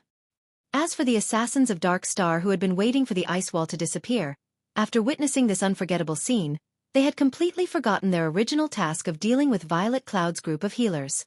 They idly stood there as they watched their ranger companions die, their minds empty of all thought. They then swallowed a big gulp of saliva as they suddenly recalled an important matter. With the number of murders they had committed so far, if they died as well, not only would they lose 2 to 3 levels, they would even lose all the equipment on their bodies. Watching from a distance, Blackie was similarly astonished by the instant deaths of the 12 elite players. However, he had long since grown inured to Feng's horror-inducing feats, so he quickly regained his composure and threw a basic frost grenade at the still-dazed assassins of Dark Star, freezing them once more. This time, none of the assassins could use Vanish to remove the freezing effect on them. Hence, they could only obediently stay frozen. Following which, Blackie chanted an incantation and used Hell Flame. One could easily imagine the might of a Hell Flame that was powered by the epic rank staff Mavis's Guard. Damages of over -1,000 points immediately appeared above these assassins' heads, and within 3 seconds, all of these assassins turned into ashes, leaving behind a pile of shining weapons and equipment. However, this was still not the end. After Feng had dealt with Dark Star's rangers, he then cast Firestorm, the activatable skill of the Aura of Fire, at the heart of the battlefield. Firestorm inflicts 500% damage within a range of 10 by 10 yards for 5 seconds. Cooldown: 5 minutes. In terms of damage, Firestorm did not lose out to Stars of Light by much. However, it had a much smaller effective range. Currently, Cola was surrounded by plenty of Dark Star's elite players. Before anyone could react, a storm of flames suddenly emerged above them, and the HP of all of Dark Star's players within 10 yards of Cola fell at a crazy rate. Although Shield Warriors and Guardian Knights were classes with high HP and defense, Feng's equipment was simply too amazing, which resulted in his current attack power being well over 800 points. With such a high base value, even though the Shield Warriors and Guardian Knights of Dark Star possessed plenty of damage reduction items, they still received more than -2,000 DPS. As for the other classes, they received more than -3,000 DPS. Even when the Shield Warriors and Guardian Knights activated their life-saving skills, which allowed them to have the damage they received, they still could not avoid death. After Firestorm ended, All of Dark Star's players caught within its effective range were reduced to cinders. Only Cola and the other frontline members of Zero Wing remained alive. Dark Star's 40 or so frontline players had died. All of a sudden, Zero Wing's side outnumbered Dark Star's. Black Flame, why are you here? South Wolf instantly recognized the person responsible for killing the majority of Dark Star's players. At this moment, South Wolf's eyes were filled with incomparable shock as his trembling finger pointed at Feng's crimson-red name. South Wolf failed to understand why Black Flame would appear at this place. He also could not understand why Black Flame was so powerful. Wasn't Black Flame just a forger? Originally, there had been a huge numerical difference between the two sides. However, in the blink of an eye, a strategic change occurred, all because of Black Flame's fleeting blow. Dark Star was no match for Zero Wing, even when Dark Star had the advantage of numbers. Now that the situation was reversed, the end result was obvious. Chapter 311. Absolute Control. Watching up to this point, South Wolf knew that defeat was inevitable, though he was loath to admit it, and his heart was filled with indignation. Currently, his team had fewer than 30 players, and practically all of them were mages and healers. He alone was the only melee class alive. With such a team composition, Dark Star stood absolutely no chance against Zero Wing's core team, which currently consisted of over 30 players. The single sword strike Black Flame had displayed far exceeded South Wolf's imagination. Not only was Black Flame inconceivably fast, his grasp of his skills had also reached perfection, as shown by his single attack's impeccable coverage of all 12 rangers. Such a feat required one to possess excellent control over the skill itself and the angle of attack as well. South Wolf was no fool, and neither was he a greenhorn that had been playing virtual reality games for only 1 or 2 years. As a representative of Underworld, he had met with and recruited lots of gaming experts before. He had also participated in a considerable number of team battles, so his experience in the virtual gaming world was quite plentiful. Naturally, he understood the strategy Black Flame had used since the start of the battle. Black Flame made the Guardian Knights, Shield Warriors, and other plate armor classes charge forward to lure the members of Dark Star into gathering around them. The female cleric, Violet Cloud, was pivotal to this strategy. Although on the surface her healing ability was only double that of the healers of Dark Star, the effectiveness she displayed during the team battle far surpassed that of 3 or 4 healers combined. Violet Cloud had an excellent grasp of the battle situation. Not only could she keep Cola alive and well, she could also simultaneously stabilize several other players' HP throughout the battle. She performed smoothly and calmly. She was definitely not an existence to be trifled with. Originally, Zero Wing already had powerful experts like Fire Dance, the team leader of Zero Wing's core team, and Blackie, the #1 player on White River City's ranking list. Now, South Wolf suddenly discovered that Zero Wing possessed not only Fire Dance and Blackie, Cola and Violet Cloud were definitely first-rate experts as well. Everyone else in Zero Wing's core team were also all experts. Meanwhile, Black Flame, who had suddenly appeared, was even more terrifying. The strength he displayed far surpassed that of all those previously mentioned. The scene South Wolf witnessed was like a replay of the god-ranked expert Feng slaying the hundreds of players of Martial Union. South Wolf could not figure out why there were so many experts gathering at a newly established guild like Zero Wing. Even a guild that was newly established by a major corporation could not achieve what Zero Wing had managed in such a short amount of time. South Wolf truly wondered how Black Flame had accomplished such a feat. Although South Wolf was shocked by Black Flame's personal strength and by Blackie, who possessed a strategic-level skill that could affect the entire battlefield. Black Flame, you are indeed amazing. However, the entire Silverleaf Forest is already under Dark Star's control. Although your team of 30 or so players can easily defeat an elite team with more than 100 players, do you think you can do the same against 3,000 players? You have simply delayed the time of your demise. South Wolf laughed coldly as he looked at Feng, his current appearance making it seem as if he no longer cared about the many elite players that had died. Let's go. It will be their time of death when Guild Leader Tyrant arrives. Since his team was no match for Zero Wing, South Wolf naturally would not remain in this place and increase his losses. The fact that he had discovered Black Flame, Zero Wing's guild leader, here easily made up for the elite players he lost.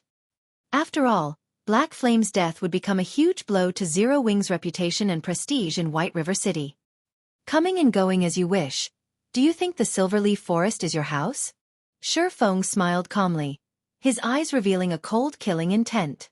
Since you've already pursued us to this place, I insist that you stay. Do you think you can keep me here? South Wolf laughed in disdain. He was an assassin, the class that boasted the greatest survivability in the wild. If he hid himself in the dense forest, nobody would be able to find him. You can try. If any single one of you manages to escape today, then I will let you go.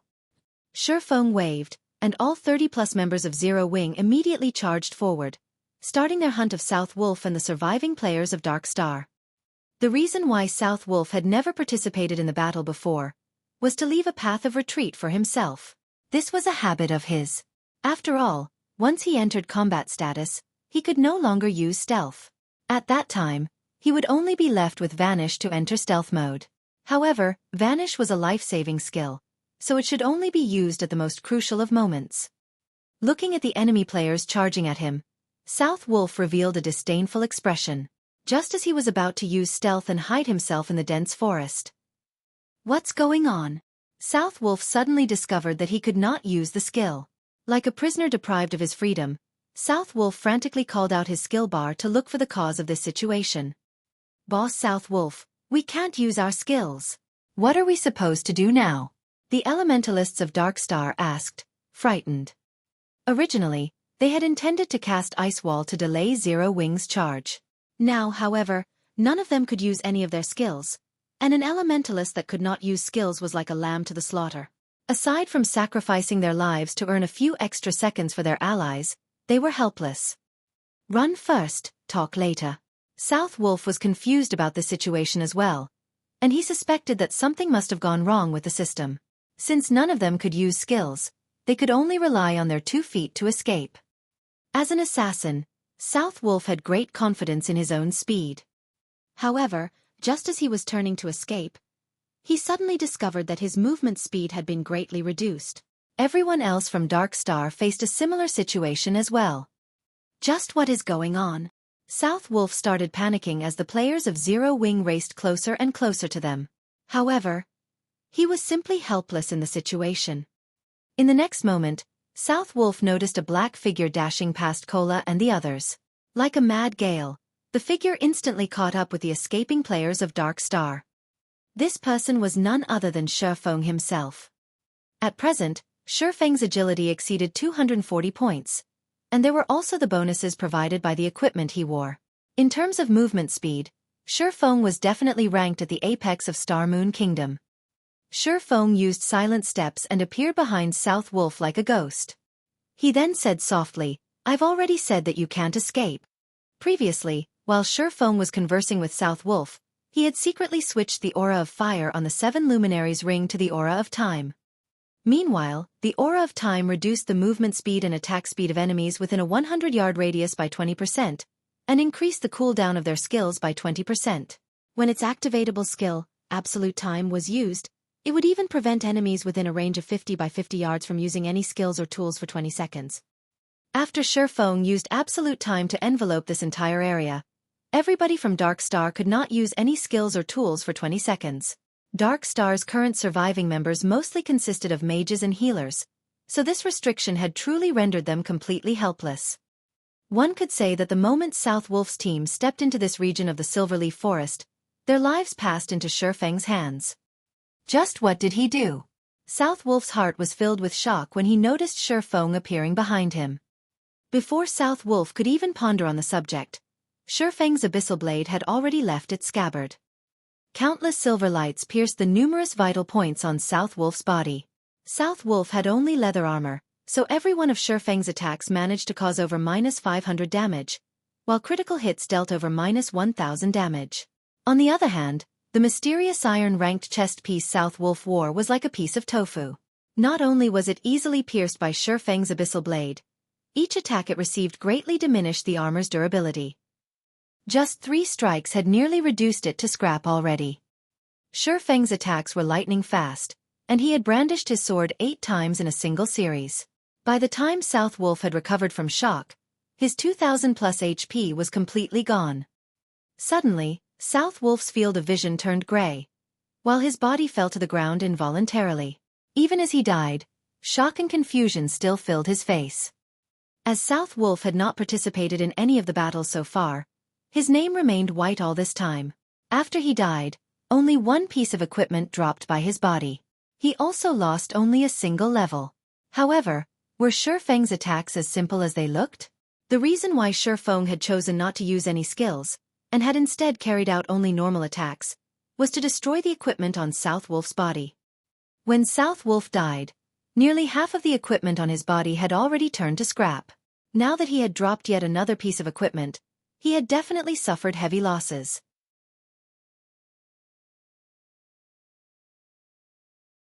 Chapter 312. Diving into danger alone. After South Wolf died, the members of Dark Star were like headless flies. Frightened and scared, they fled in all directions. Zero Wing's berserker Lonely Snow swiftly closed the gap between him and an elementalist of Dark Star to 20 yards before using charge to instantly catch up to and incapacitate the elementalist. After that, Lonely Snow used Thunderclap, Violent Strike, Suppression, and Whirlwind Slash in rapid succession, making quick work of the elementalist. Following closely, everyone else from Zero Wing took action as well. Against a group of mages and healers that could use neither skills nor tools, in addition to the fact that these classes were innately slow runners, the members of Zero Wing required no time at all to finish off the surviving Dark Star members. As these players died, they left behind piles of weapons and equipment. Ha ha ha! What a fun battle! Those bastards from Dark Star think that they are so amazing, but now, all of them are dead. Cola laughed loudly as he looked at the weapons and equipment scattered all over the ground. The frustration he had accumulated from continuously running away was completely swept away now. Fire Dance nodded her head in agreement, a faint smile appearing on her face. She then said with a light chuckle, "This battle was indeed a good stress reliever. None of us died this time, while Dark Star lost over 100 players. After this battle, Dark Star will have to reorganize their plans to pursue us." If they could deal with a team of over 100 elite players in such a short time, it also signified that Dark Star would be simply sending its members to their deaths if a team had fewer than 200 or 300 players. In order to reduce its losses, Dark Star would definitely consolidate its teams and at least double or triple the member count of each team. At this moment, Blackie and the others were laughing without restraint as well. After all, they were able to kill over 100 elite members of Dark Star. This would, without a doubt, be a huge blow to Dark Star. Collect the loot. Dark Star will be arriving here soon, Feng commanded. The loot they obtained from killing the 100-plus elite members of Dark Star was extremely bountiful. They had collected close to 1,000 weapons and equipment, and a majority of them were even mysterious iron rank. The harvest they got from this single battle far exceeded even the harvest Aqua Rose obtained from the battle that involved tens of thousands of players. Even Feng was somewhat moved by this harvest. Kill and plunder. Just from this battle, they had obtained the resources required to arm an elite team of 100 players. This was precisely the reason why, in the past, many large guilds preferred to kill and plunder the core teams of smaller guilds. Not only could they increase their guild's fame and prestige by doing so, they could also make a huge profit. They could upgrade their weapons and equipment much faster this way, compared to raiding dungeons and killing bosses. However, the harvest from this battle was still insufficient to offset the losses Zero Wing had suffered. After all, the weapons and equipment of Dark Star's elites were inferior to those of Zero Wing's elite members, not to mention those of Zero Wing's core members. Every core member of Zero Wing possessed quite a few pieces of secret silver-ranked weapons and equipment, and some even possessed fine gold and dark gold-ranked weapons and equipment. Guild leader, why aren't you leaving? Fire Dance looked curiously at Feng, who had jumped onto a large tree. You guys go first. I'll hold down the fort. Feng was not a lord who would sit comfortably in his throne while his subordinates fought. Since he was already here, naturally, he needed to take something away from Dark Star. But, guild leader, this place is too dangerous. You're also not an assassin, Fire Dance said worriedly. You guys have done enough. Let your guild leader handle the rest. Feng waved them off, hurrying Fire Dance and the others to the designated location. Upon hearing Feng's words, everyone from Zero Wing was immediately moved. In God's domain, guild leaders who were willing to brave danger for his fellow guild members were definitely as rare as a phoenix's feather. Not to mention, Feng was currently a famous existence in God's domain. If he were to die, his reputation would be greatly affected. Then I'll stay behind as well, Blackie said. How could I be left out from such an important matter? Cola stepped forward. Suddenly, everyone else started voicing intentions to remain. All of you, stop making a fuss and leave with me. You all will only be a hindrance to guild leader if you stay behind. Fire Dance could feel the cold killing intent radiating from Feng at this moment. She knew that he could no longer hold himself back. She then raised her head and looked at Feng, saying, Guild leader, you have to be careful. Rest assured, I know my own limits. Feng laughed. He then retrieved a basic stealth scroll from his bag. This scroll allowed players to enter stealth mode. The stealth scroll's effect had a duration of 1 hour, and as long as players did not carry out any attacks during this period of time, the scroll would remain in effect. Shortly after Fire Dance and the others departed, Yulan came hurrying over to this place with a huge team of more than 300 players. Sure enough, all of them died. Yulan sighed softly when she saw the ground littered with corpses.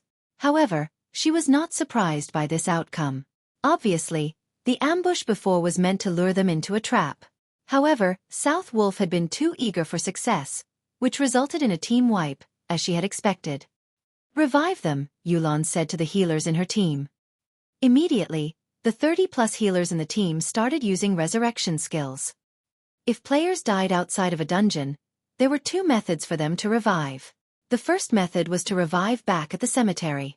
However, players were required to wait for half an hour before they could do so. The other method was to have one of the healer classes use a resurrection skill. Players could be revived immediately using this method. However, upon resurrection, players would have to wait another 10 minutes before resurrection skills could be used on them again. A short while later, all 100-plus elite players had been revived. Meanwhile, after being resurrected, South Wolf felt fortunate over the fact that he was not a red name. He had only lost 1 piece of equipment and fallen by 1 level after he died. Yet, when he discovered that most of the equipment he wore had been turned to scrap, he nearly went insane. South Wolf had been using level 15 mysterious iron set equipment, which could be obtained only from a level 15 team dungeon. In order to obtain the complete set, South Wolf had expended a huge amount of time and effort. Now, however, all of them were destroyed. Unlike field bosses, team dungeons reset only once every 3 days, and there were only a limited number of level 15 team dungeons within the region of White River City. Gathering the complete set had taken South Wolf 2 cycles. If he wished to obtain the set once again, he would have to wait through another 2 cycles. At this moment, Lone Tyrant arrived at the scene. He then asked South Wolf what happened here. How did all of you die? South Wolf was someone from Underworld, so he did not particularly care how many players from Dark Star had died. He cared more about himself instead. However, the same could not be said for Lone Tyrant. The strength of Dark Star determined his future as its guild leader. Now, more than 100 elites from his guild had died for no reason. The worst part was that these elites had lost most, if not all, of their weapons and equipment. The levels they lost could be recovered, but it would not be as easy to recover the equipment. We were lured into an ambush unprepared, and all of us got killed. However, I discovered something even more important. I don't know how he managed it, but Black Flame is now with the core team of Zero Wing. He has also become a red name at this point, so this is the perfect chance for us to destroy Zero Wing. Although Black Flame is very powerful, we should have no problems dealing with all of them if we send in a team of 300 to 400 players. We can still catch up if we chase after them right away. South Wolf's words immediately allowed Lone Tyrant and Yulan to come to a realization. Truly an interesting person, Yulan muttered softly, her interest towards the player named Black Flame growing. As for Lone Tyrant, his expression turned grim upon receiving this piece of information. Obviously, with Black Flame commanding Zero Wing's core team, their combat power had increased to frightening heights. Also, from South Wolf's description of the one-sided battle that took place before, Lone Tyrant also learned that Black Flame was a great expert. Not only did Black Flame possess extraordinary combat power, he also possessed a strategic level skill. A team of 100 elite players would definitely be insufficient to deal with him. Hence, they needed to rearrange their team compositions. Each team now had to have 200 players at the very least. Otherwise, they would only suffice as cannon fodder. Black Flame, you've actually dared show yourself here. Since you've come seeking your own death, don't even think about leaving this place alive today. Lone Tyrant revealed a sinister expression. He inwardly mocked Feng for his foolish actions.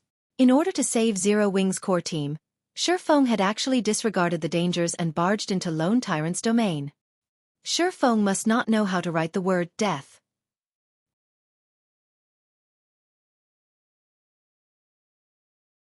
Chapter 313. Killing the Commander. Gather everyone immediately and surround this area. I don't believe that they can grow wings and fly away. Lone Tyrant sternly issued his command. The news of World Dominator's defeat had already spread, and very few in White River City did not know about the battle that took place. This result had greatly boosted Zero Wing's prestige. If Darkstar could get rid of not only Zero Wing's core team, but Zero Wing's guild leader, Black Flame, also, then they could destroy the fame that Zero Wing had accumulated up until this point. At that time, Darkstar would also garner fame themselves, killing two birds with one stone. Naturally, Lone Tyrant would not let go of such a valuable opportunity. Immediately, everyone from Darkstar started moving. Previously, they had tried to cover too large an area in their search. Now that Feng and the core team of Zero Wing had exposed themselves, Lone Tyrant quickly concentrated their hunt. Soon, more and more Darkstar members gathered at the stated location in the dense forest. Feng, who remained hidden in a tree, did not panic at this situation. Instead, he continued to wait for all the members of Darkstar to arrive. Come, come. The more, the merrier. Feng inwardly chuckled as he saw that the number of players gathered had already exceeded 1,000. Before the battle even started, Feng had already considered the consequences. If he had not come fully prepared, he would not have allowed Fire Dance and the others to obliterate South Wolf's team of elites. Guild leader, our members have surrounded this part of the forest. As long as any Zero Wings members show themselves, it will be their death, a ranger reported as he walked up to Lone Tyrant. Good. Start shrinking the encirclement. Lone Tyrant laughed satisfyingly. He then looked towards Ming Sha, the team leader of the Underworld Guards, and respectfully said, "In a moment, we will have to rely on Brother Ming Sha and your men to take care of the experts from Zero Wing. Rest assured, young Master Feng sent us to deal with Fire Dance and her team of experts. Although there is now an additional Black Flame added to the equation, the Underworld Guards can resolve this solution all the same. We won't let any of them escape," Ming Sha replied and nodded his head. In order to extinguish Zero Wing's core team, Feng Xianyang had specifically sent a team of Underworld Guards to assist Darkstar. Feng Xianyang had gone all out on this hunt. Every Underworld Guard was an expert that Underworld had spent many years searching for to recruit. Underworld had also spent massive amounts of resources on nurturing these experts further. Compared to Absolute Heaven, the top-tier assassin that Feng faced before, these Underworld Guards were stronger, not weaker. Meanwhile, Feng Xianyang had sent a team of 20 of such guards. One could just imagine the frightening might this team possessed. Even a 100-man elite team from Darkstar was no match for this team. Also, the leader, Ming Sha, was an expert among experts. In the virtual gaming world, he ranked near the top. Regarding pure combat techniques, he was on the same level as the snow goddess, Gentle Snow. However, as Gentle Snow was in possession of a huge amount of resources, in terms of equipment, Ming Sha was definitely no match for her. Originally, Feng Xianyang had arranged for Ming Sha to go to White River City to deal with Yi Feng. However, Yi Feng was simply too elusive, as if he had completely vanished from White River City. Hence, Feng Xianyang sent Ming Sha to deal with the top experts of Zero Wing, such as Fire Dance and Blackie. In regards to Ming Sha's strength, Lone Tyrant had personally experienced its power. Even though he was clearly above Ming Sha in terms of levels, and his equipment was of higher quality, he still suffered defeat at Ming Sha's hands in less than 20 exchanges. On the other hand, he had only managed to reduce Ming Sha's HP by 1/10. Meanwhile, after taking some time to focus on upgrades, Ming Sha's equipment could now compare to Lone Tyrant's. Now, Ming Sha was mostly geared with several pieces of level 15 secret silver set equipment and fine gold equipment. He also wielded a level 15 fine gold greatsword, the Bone Shatterer. His equipment certainly ranked at the very top of White River City. Lone Tyrant had estimated that, if he fought Ming Sha now, he would last 10 exchanges at most before his defeat. Now that he had so many players surrounding this area and a powerful team of experts like the Underworld Guard supporting him, even a top-tier assassin like Fire Dance could not escape. Just as Lone Tyrant felt confident and was about to declare that he would annihilate everyone from Zero Wing, a figure suddenly appeared in the top of a nearby tree. Someone's there. Ming Sha, who possessed acute senses, immediately discovered the figure. As Ming Sha turned his sights to the intruder, everyone similarly followed his line of sight. Indeed, in the top of the tree, they discovered a person quietly watching them. Black Flame. South Wolf immediately recognized the figure, his eyes burning with rage as he revealed this person's identity. At South Wolf's reminder, everyone finally realized Feng's identity. After all, Black Flame had always been a mysterious existence, and most players had never actually seen Black Flame before.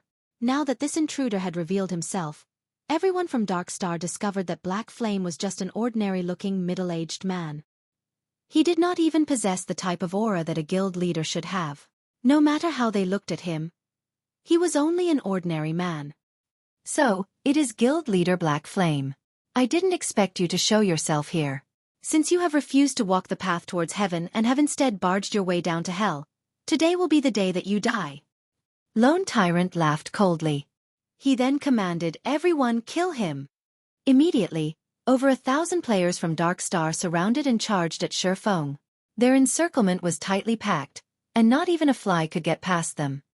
Faced with over 1,000 players charging at him, Feng did not panic in the slightest. Instead, his eyes emanated a chilling glow as he glared down at Lone Tyrant, smiling faintly.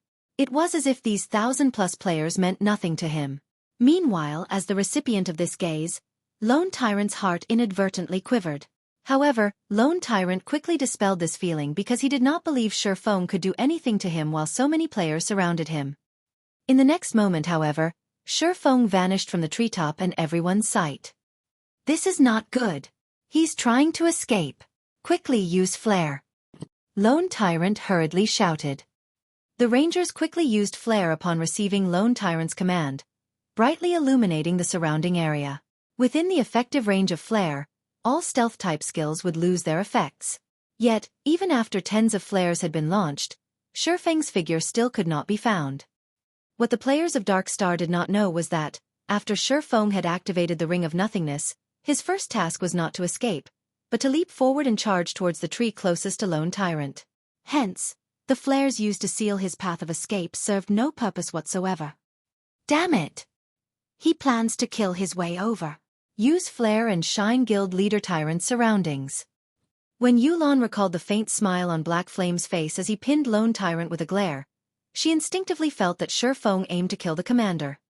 Only by doing could Feng possibly redeem Zero Wing's fame and prestige. At that time, even if Dark Star managed to annihilate Zero Wing's core team, it would not damage Zero Wing's reputation if Lone Tyrant, Dark Star's guild leader, died at Black Flame's hands. After all, even though Zero Wing only had tens of players on their side, they would still have managed to kill Dark Star's guild leader while under the protection of over 1,000 players. At that time, Dark Star would be the one suffering humiliation. Why are you all still daydreaming? Move.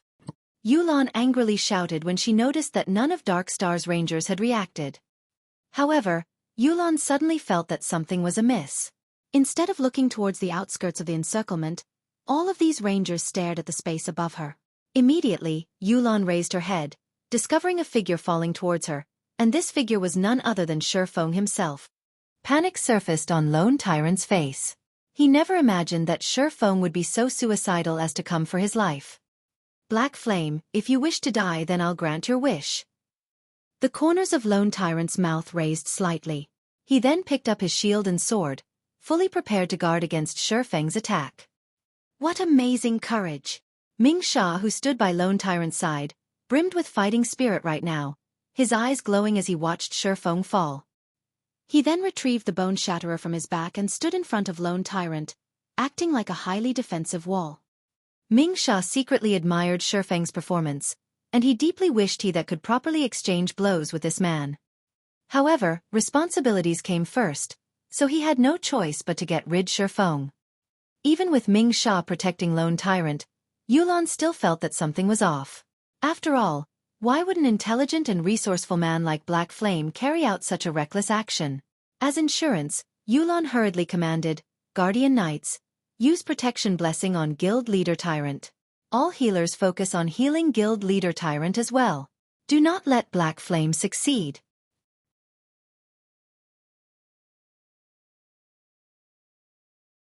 Chapter 314. True Expert.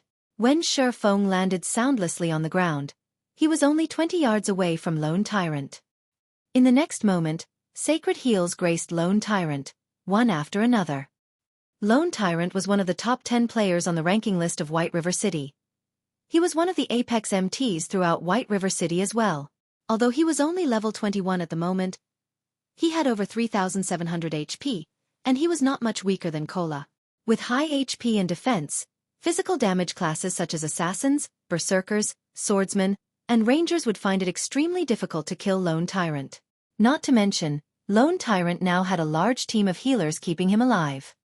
Moreover, there was also the great expert, Ming Sha, currently guarding him.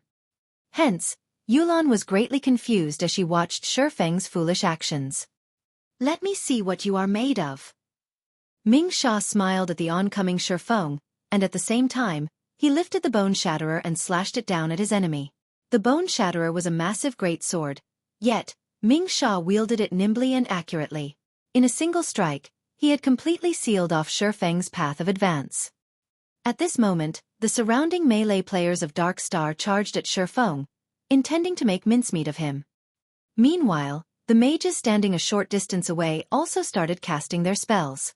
As long as Ming Sha managed to delay Feng for a few more seconds, Feng would receive the bombardment of hundreds of spells. Even Zero Wing's chief MT, the Guardian Knight Cola, would lose his life if he received so many spells, not to mention a swordsman like Feng. Yet, as if he did not see these mages readying their attacks, Feng continued to charge forward, showing no intentions of slowing. Just as Ming Sha's second strike was about to land on Feng's body, however, Feng's entire person disappeared. Subsequently, Ming Sha's Bone Shatterer struck only air, generating a powerful gust of wind. The elementalists, cursemancers, summoners, and all other ranged classes that were about to launch their attacks also interrupted their chanting after they lost sight of their target. Where is he? When Ming Sha failed to find Feng in front of him, he could not help but examine his surroundings. Suddenly, Ming Sha felt a chilling intent coming from behind him. Spinning around, he discovered that, just like a ghost, Feng had soundlessly appeared behind Lone Tyrant. If not for his acute senses, he would not have detected Feng's presence at all. After Feng used silent steps to appear behind Lone Tyrant, he immediately activated Absolute Time. With himself as the center point, all enemies within a 50-yard radius were now unable to use any skills or tools. Feng then brandished the Abyssal Blade, casting Abyssal Bind on Lone Tyrant. Meanwhile, Lone Tyrant only felt a cold wind blowing on his back. Only after Feng started brandishing the Abyssal Blade did Lone Tyrant notice that someone stood behind him. Horrified, Lone Tyrant hurriedly leaped forward, hoping to dodge the attack aimed at his back.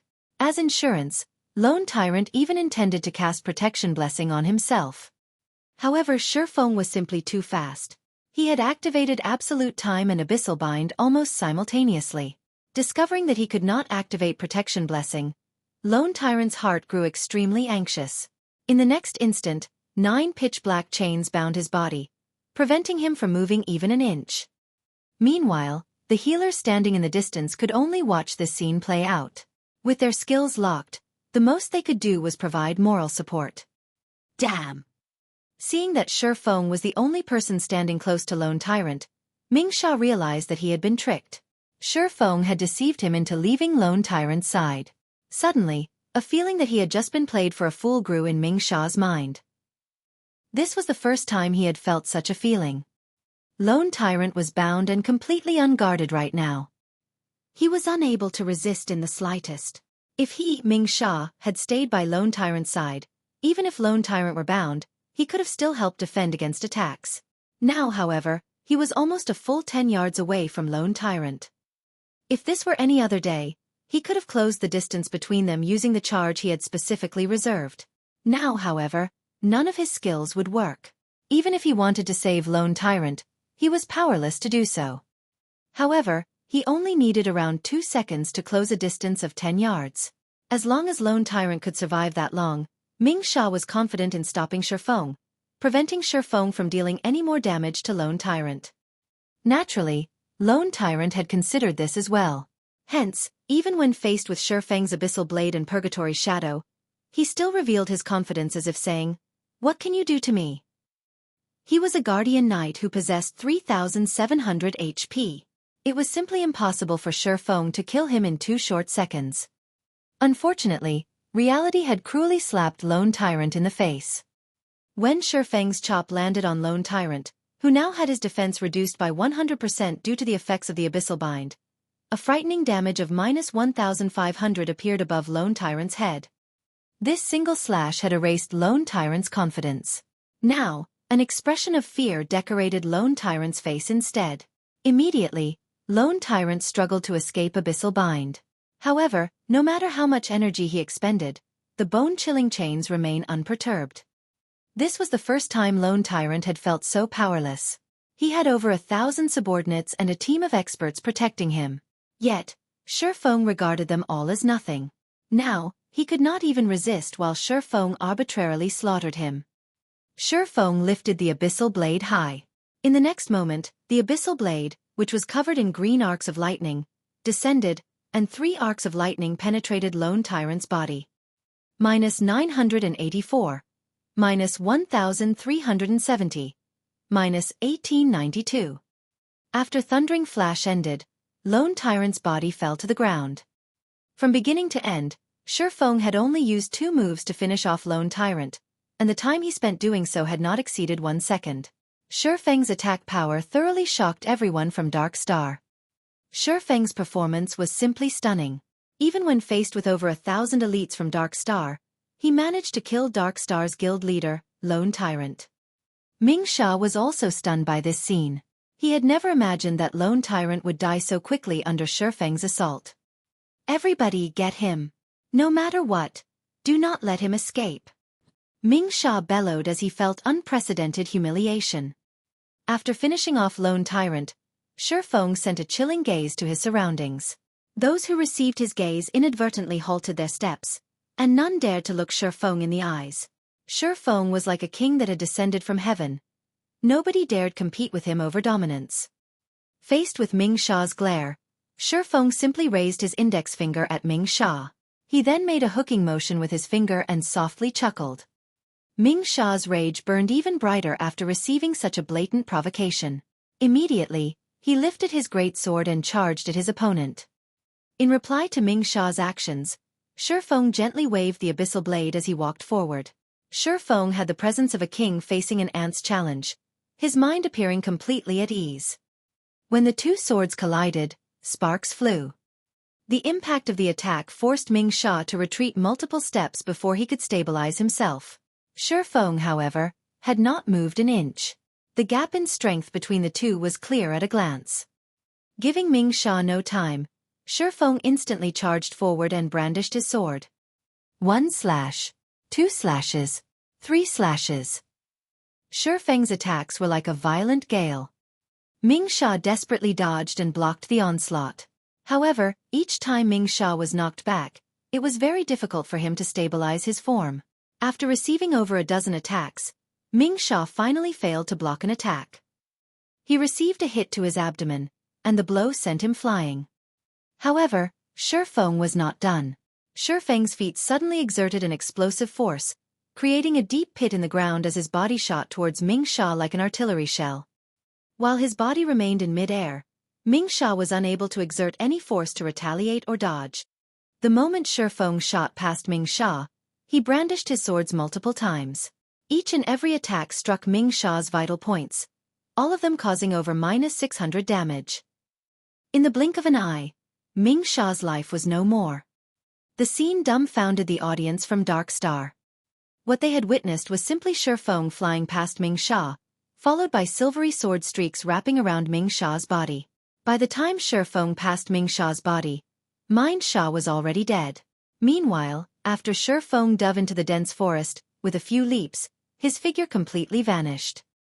At this time, some of Dark Star's members finally responded and rushed in the direction Feng had disappeared.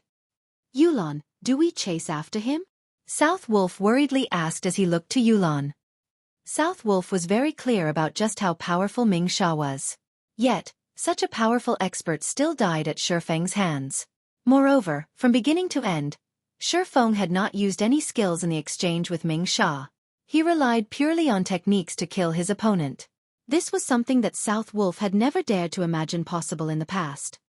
Now, however, South Wolf finally realized what a true expert was. Yulon shook her head and released a soft sigh, saying no. If Black Flame possesses such strength, even if we chase after him, what can we actually do to him? Not to mention, our speed can't compare to his at all. We should save our energy and give up. First, he had killed Lone Tyrant, Dark Star's guild leader, amidst an army of thousands. Next, while he was escaping, he managed to kill an expert like Ming Sha. This time, Dark Star had truly lost all dignity. Even if Dark Star managed to exterminate Zero Wing's core team at a later date, it would only add on to the gossip about Dark Star. This time, Dark Star had truly suffered a defeat.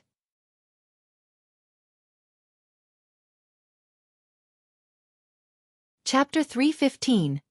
Breaking past the encirclement. Are we giving up just like that? South Wolf still held some resentment in his heart. After all, Feng had killed him once before. Then what do you propose? Yulon revealed a calm smile. She then pointed towards the direction of the silverleaf forest in which Feng had disappeared, saying, "If you aren't satisfied, be my guest. However, you have already fully experienced Black Flame's horrifying might. Under that complete silencing skill, he can easily kill whoever he wants. As long as the cooldown for that skill refreshes, he might turn around and start another massacre. At that time, the first target he'll go after will be you."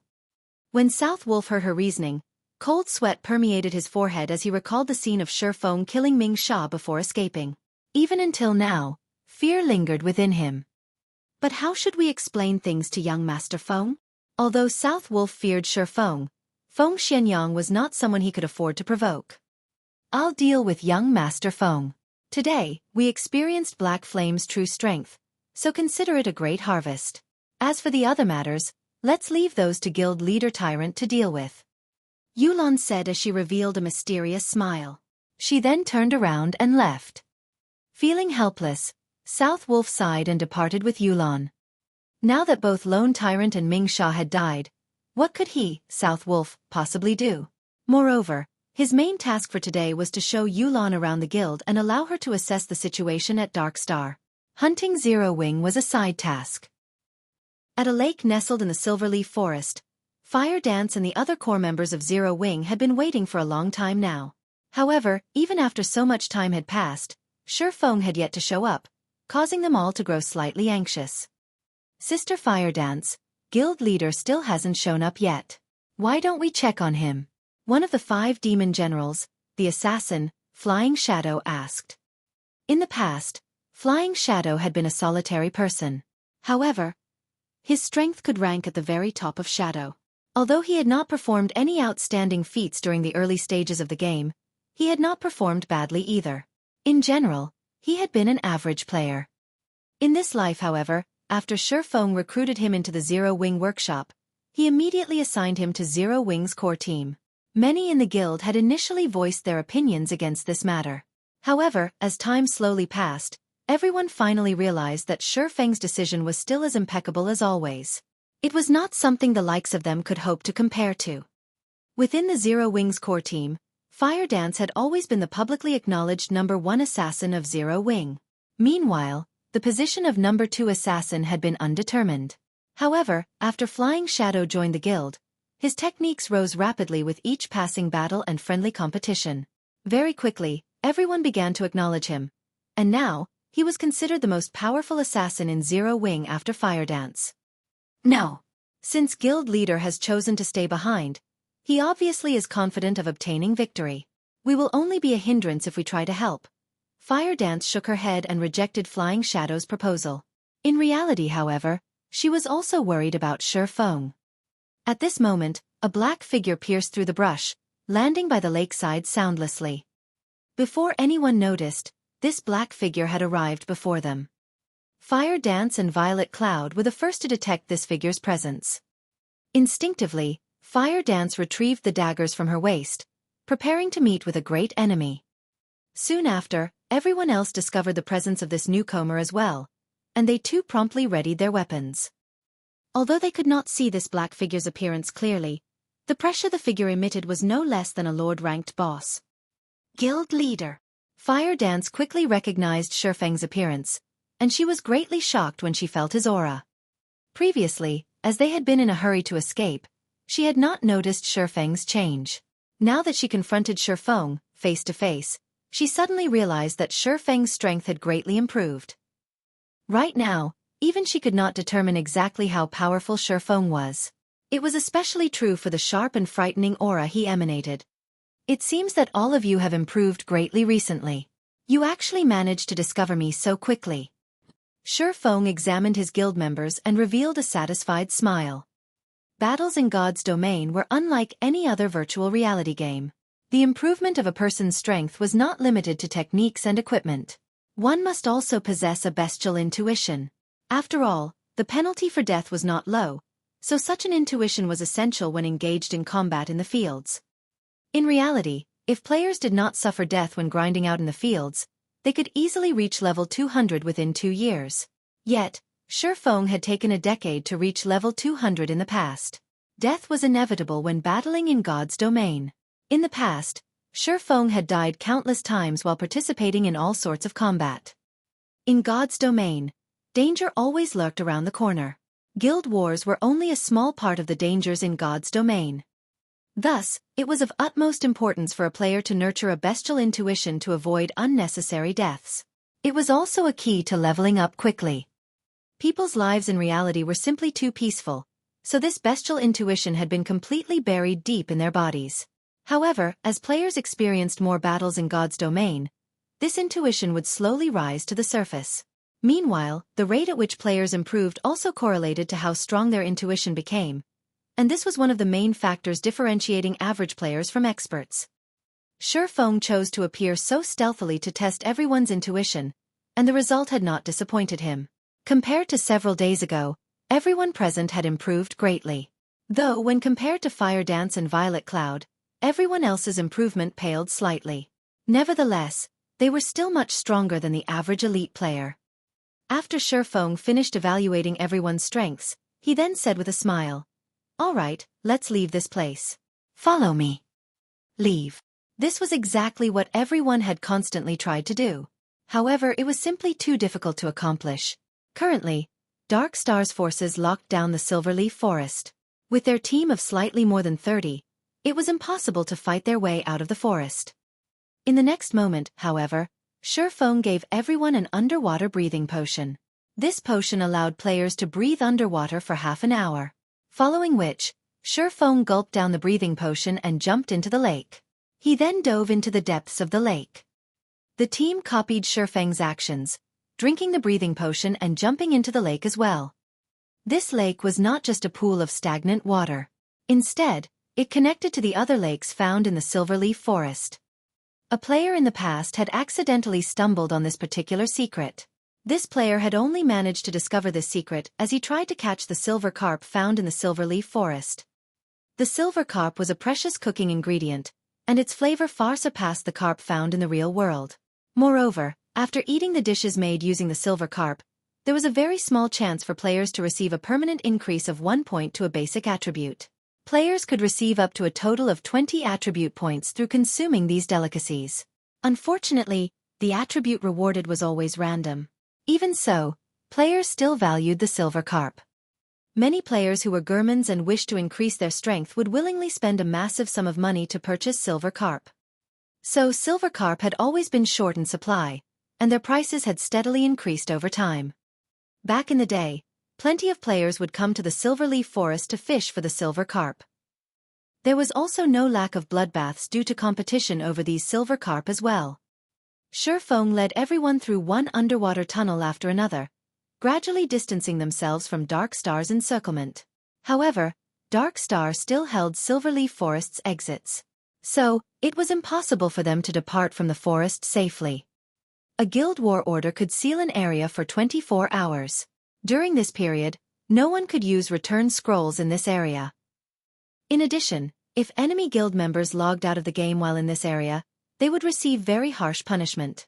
This punishment was far more severe than even the penalty for death, as it was meant to prevent players from abusing this method to avoid the wart. However, guild war orders had a cooldown time of 2 natural days. In God's domain, that would be 96 hours. Hence, after players managed to endure and survive through the guild war order's effective period of 24 hours, they could return directly to the city using a return scroll. Feng intended to take advantage of these underwater tunnels before anyone discovered their existence. By doing so, they could escape Dark Star surveillance and wait out the seal of the Guild War Order. Dark Star had a lot of members inside the Silverleaf Forest. However, due to Feng's group killing one of their teams, which had consisted of over 100 elite players, in addition to Feng's impossible feat of killing both Lone Tyrant and Ming Sha amidst the encirclement of over 1,000 players, Dark Star no longer dared spread their forces too thin. They even called for more reinforcements to the Silverleaf Forest. Yet, even after thoroughly searching the area where the previous battle took place, they still could not manage to locate any traces of Feng and the others. Time passed little by little. After his resurrection, Lone Tyrant was like a madman as he sent out all members of Dark Star to hunt Feng's team in the Silverleaf Forest. His insanity also attracted the attention of the players in White River City. Why was Dark Star sending even more players to the Silverleaf Forest? Were the thousands of players they had sent there before not enough to deal with the core members of Zero Wing? At this time, a new post from Black Flame appeared on the forums, and within the post, there was a video. This video bore the title, Dark Star's Guild Leader, Lone Tyrant's Death.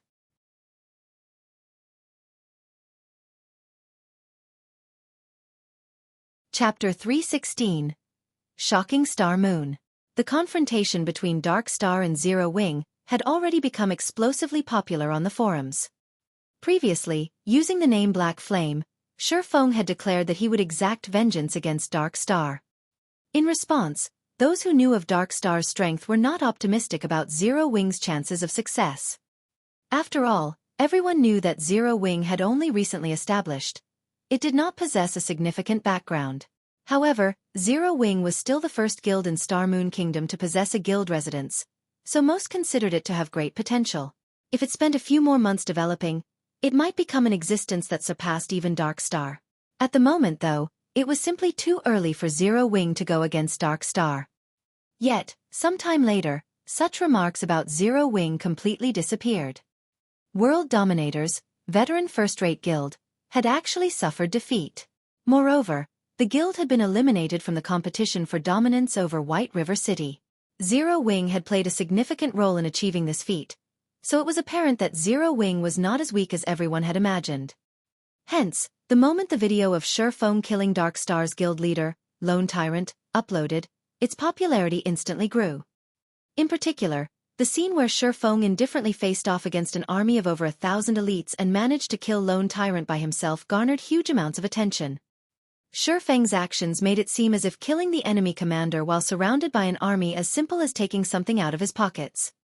A scene that was only possible in storybooks had actually occurred in reality. In the face of Feng, the guild leader of Dark Star was like a little kid. Even as Lone Tyrant died, he had not offered the least bit of resistance. On the other hand, just a glance from Feng caused the thousands of players of Dark Star to freeze in fright. At that time, Feng was like a king. Before him, everybody else could only submit. Also, the scene in which Feng killed Ming Sha as he departed was even more amazing. Anybody could tell at a glance that the berserker, Ming Sha, was not just an ordinary expert. Yet, even so, Feng killed him effortlessly. However, this did not mean that Ming Sha was weak. Instead, Feng was simply too strong. This Black Flame is too powerful. With his skills, he can rank on the God's Domain Experts list. Not likely. That's the God's Domain Experts list you're talking about. The Secret Pavilion has collected information on all experts in God's Domain to compile that list, and the God's Domain experts that rank on it are all monsters. Previously, even though the god-ranked expert, Feng, had killed over 100 players all by himself, he still failed to earn a spot on that list. The secret pavilion was famous in the virtual gaming world, and one could find the secret pavilion's presence in practically every virtual reality game available. The experts list compiled by the secret pavilion was also well received by many players. After all, by browsing through the experts list, one could easily find information such as the major events that had occurred in God's domain, what kind of experts were present in the game, who the #1 player was, and more. Players had no need to go through the trouble of searching for such information through the official forums. Any player who managed to earn a place on the experts list was a target for recruitment of all of the major workshops in the gaming industry.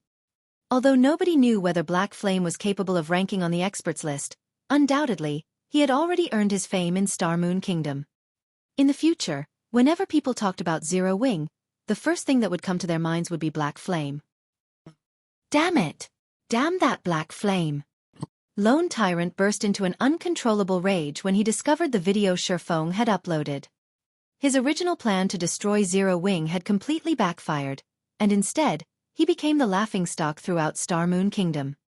Have we not found them yet? Lone Tyrant bellowed.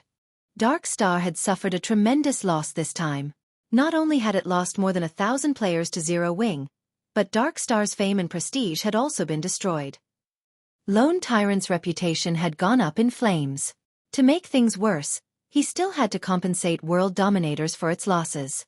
The amount they had to pay would definitely put a dent in Dark Star's funds, damaging the guild's development. In this war, Dark Star had suffered a double loss. However, Lone Tyrant was completely helpless about this situation. Guild leader, we've already increased the number of people searching for them to 15,000. However, it's as if they grew wings and flew away. Even after rummaging through the entire Silverleaf Forest, we still can't find any traces of Zero Wing. I suspect that they have long since left the forest. Otherwise, if Black Flame and the core members of Zero Wing were still here, Zero Wing's and Ouroboros' forces would have carved a path of blood into this forest by now. They wouldn't have dispersed and went on to do their own things. Lone Tyrant's confidant explained slowly. Before, Lone Tyrant's anger had blinded him, so he had not considered this. However, now that he thought it through, it was as his confidant said. If Black Flame, Zero Wing's guild leader, were still trapped deep in his enemy's territory, how could the other members of his guild possibly sit and do nothing?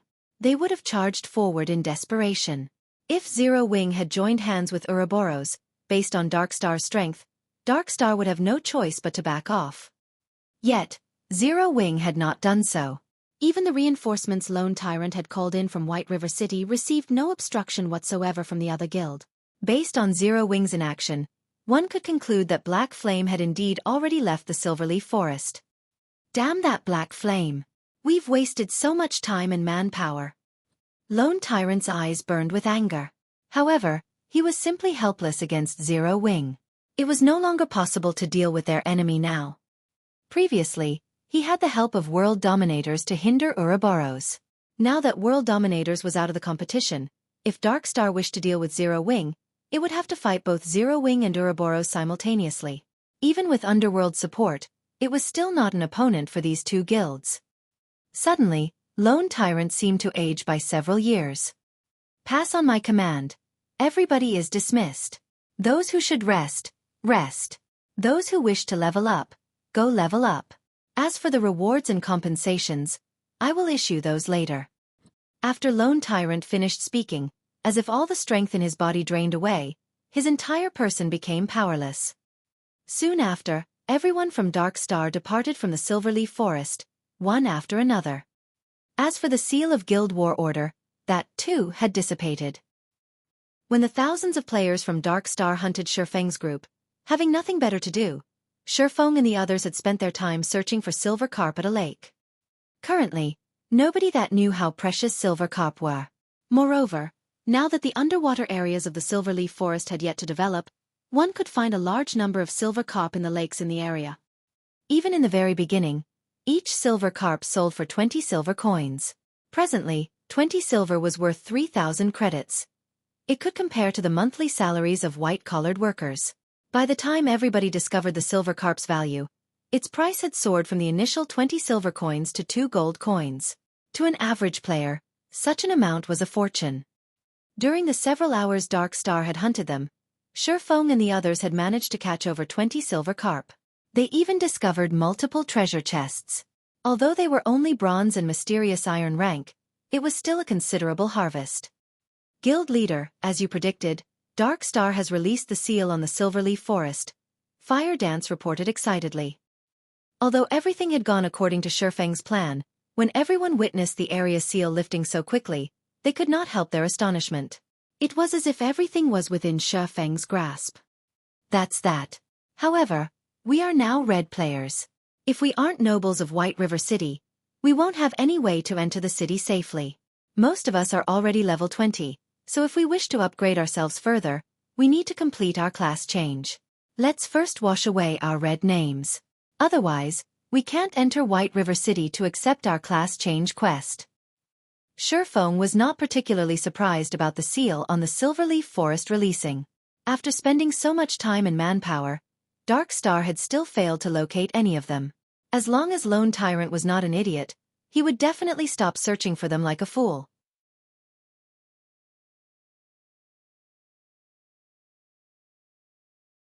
Chapter 317, Town Capture. Guild Leader, our names are as red as blood right now.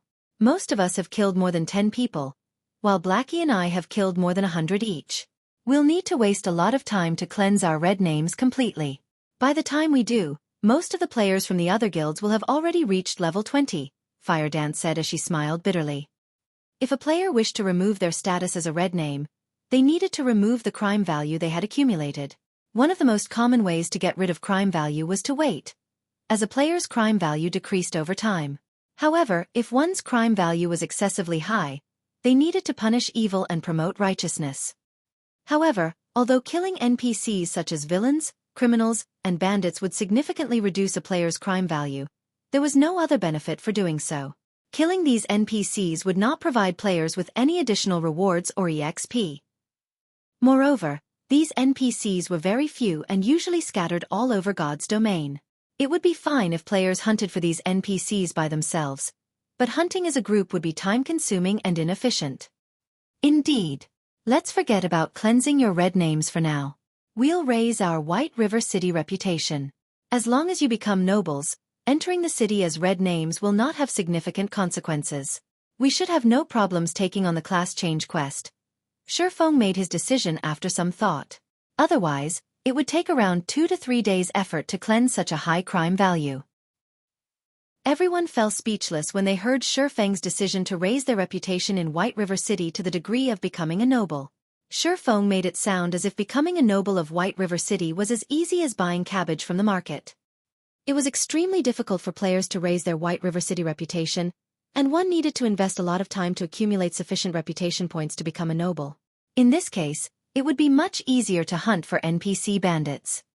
Guild Leader, do you have a method to increase our White River City reputation quickly? Blackie knew that Feng would not speak without reason. Suddenly, his eyes shone with a hint of excitement as he looked to his guild leader for answers. A noble of White River City. Currently, one could count the number of players that had become nobles of White River City on one's fingers.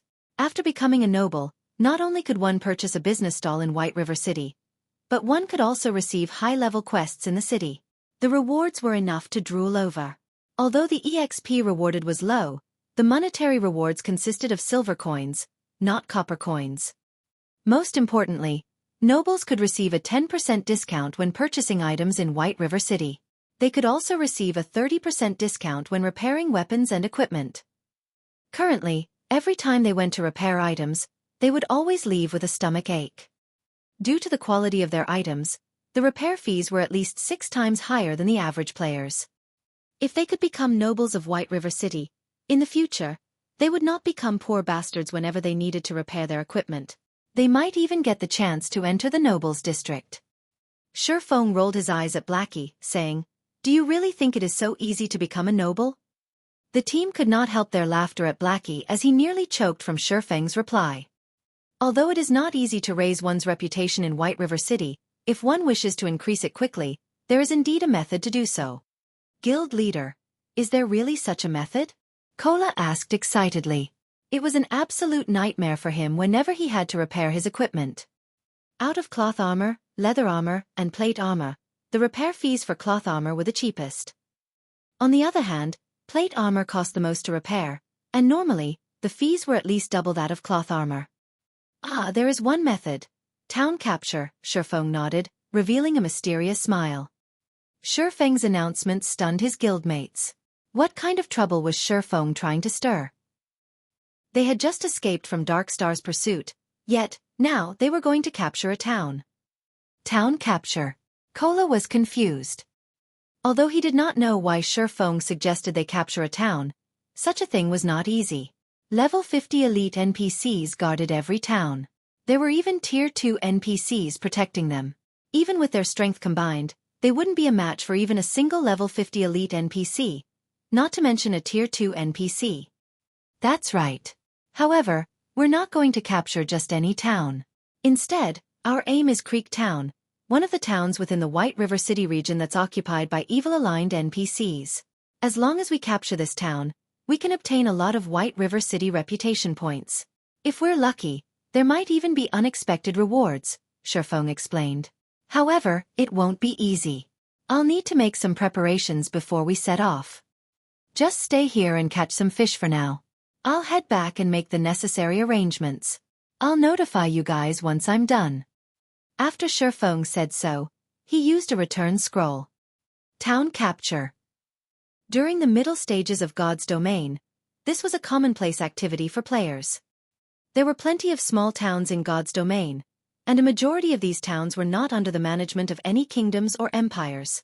Instead, other forces occupied these towns.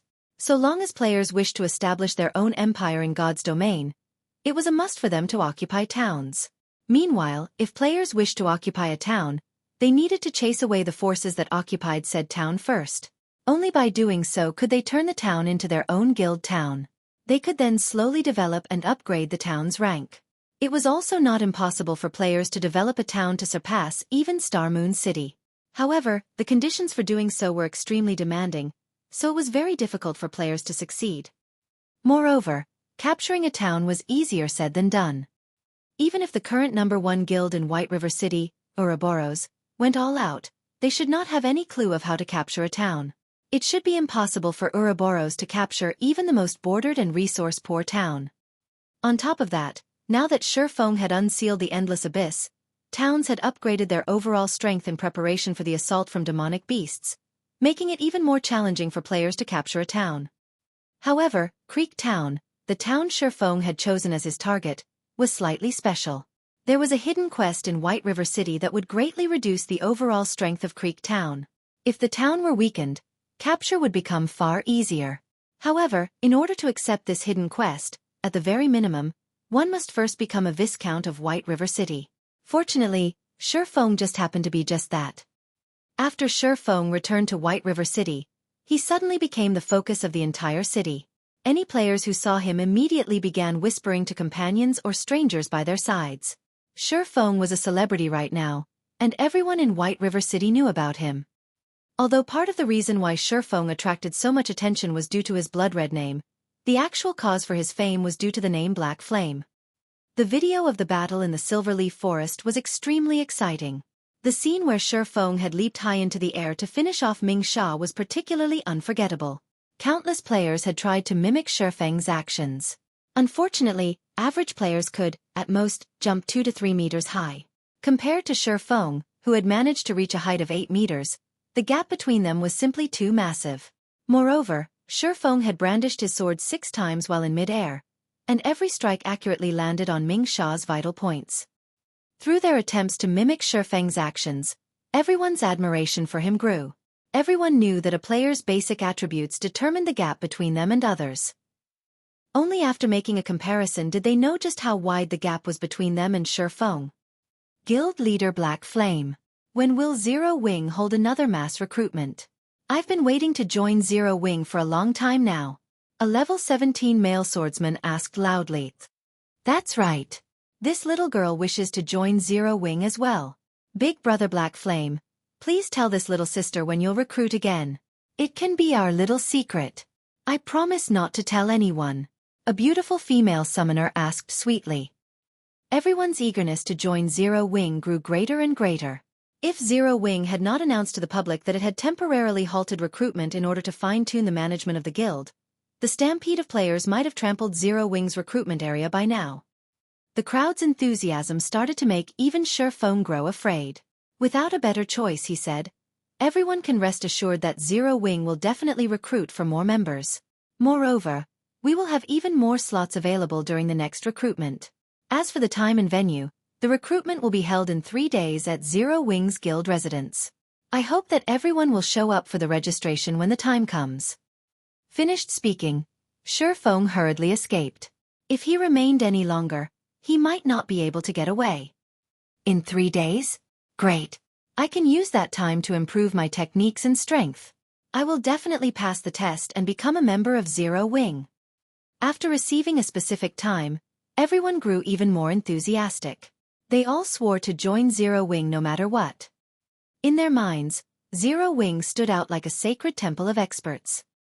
Assassin Fire Dance, Guardian Night Cola, Elementalist Aqua Rose, Berserker Lonely Snow, Cursemancer Black Cloud, Cleric Violet Cloud, Swordsman Black Flame, Swordsman Yi Feng, and many other experts all belonged to Zero Wing. These experts possessed brilliant battle records in God's domain, and they were far stronger than other guilds' experts.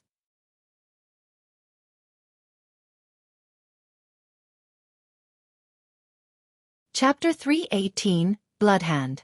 Feng's return immediately attracted the attention of the various powers in White River City. When these powers learned about Feng's return, in addition, his blood-red-colored name, they knew that Dark Star's Encirclement had failed. Dark Star had dispatched over 10,000 members during this encounter. Yet, they still failed to annihilate Zero Wing's core members. This conclusion had greatly boosted Zero Wing's fame. Moreover, Lone Tyrant's death at Feng's hands had also been a huge blow to Dark Star's reputation. Excluding world dominators, which had already been eliminated from the competition for the dominance over White River City, Dark Star's current reputation ranked at the very bottom of the top 6 guilds of White River City. As a result, many players who had originally intended to join Dark Star now had their sights on Zero Wing instead. As things stood, it was only a matter of time before Zero Wing surpassed Dark Star.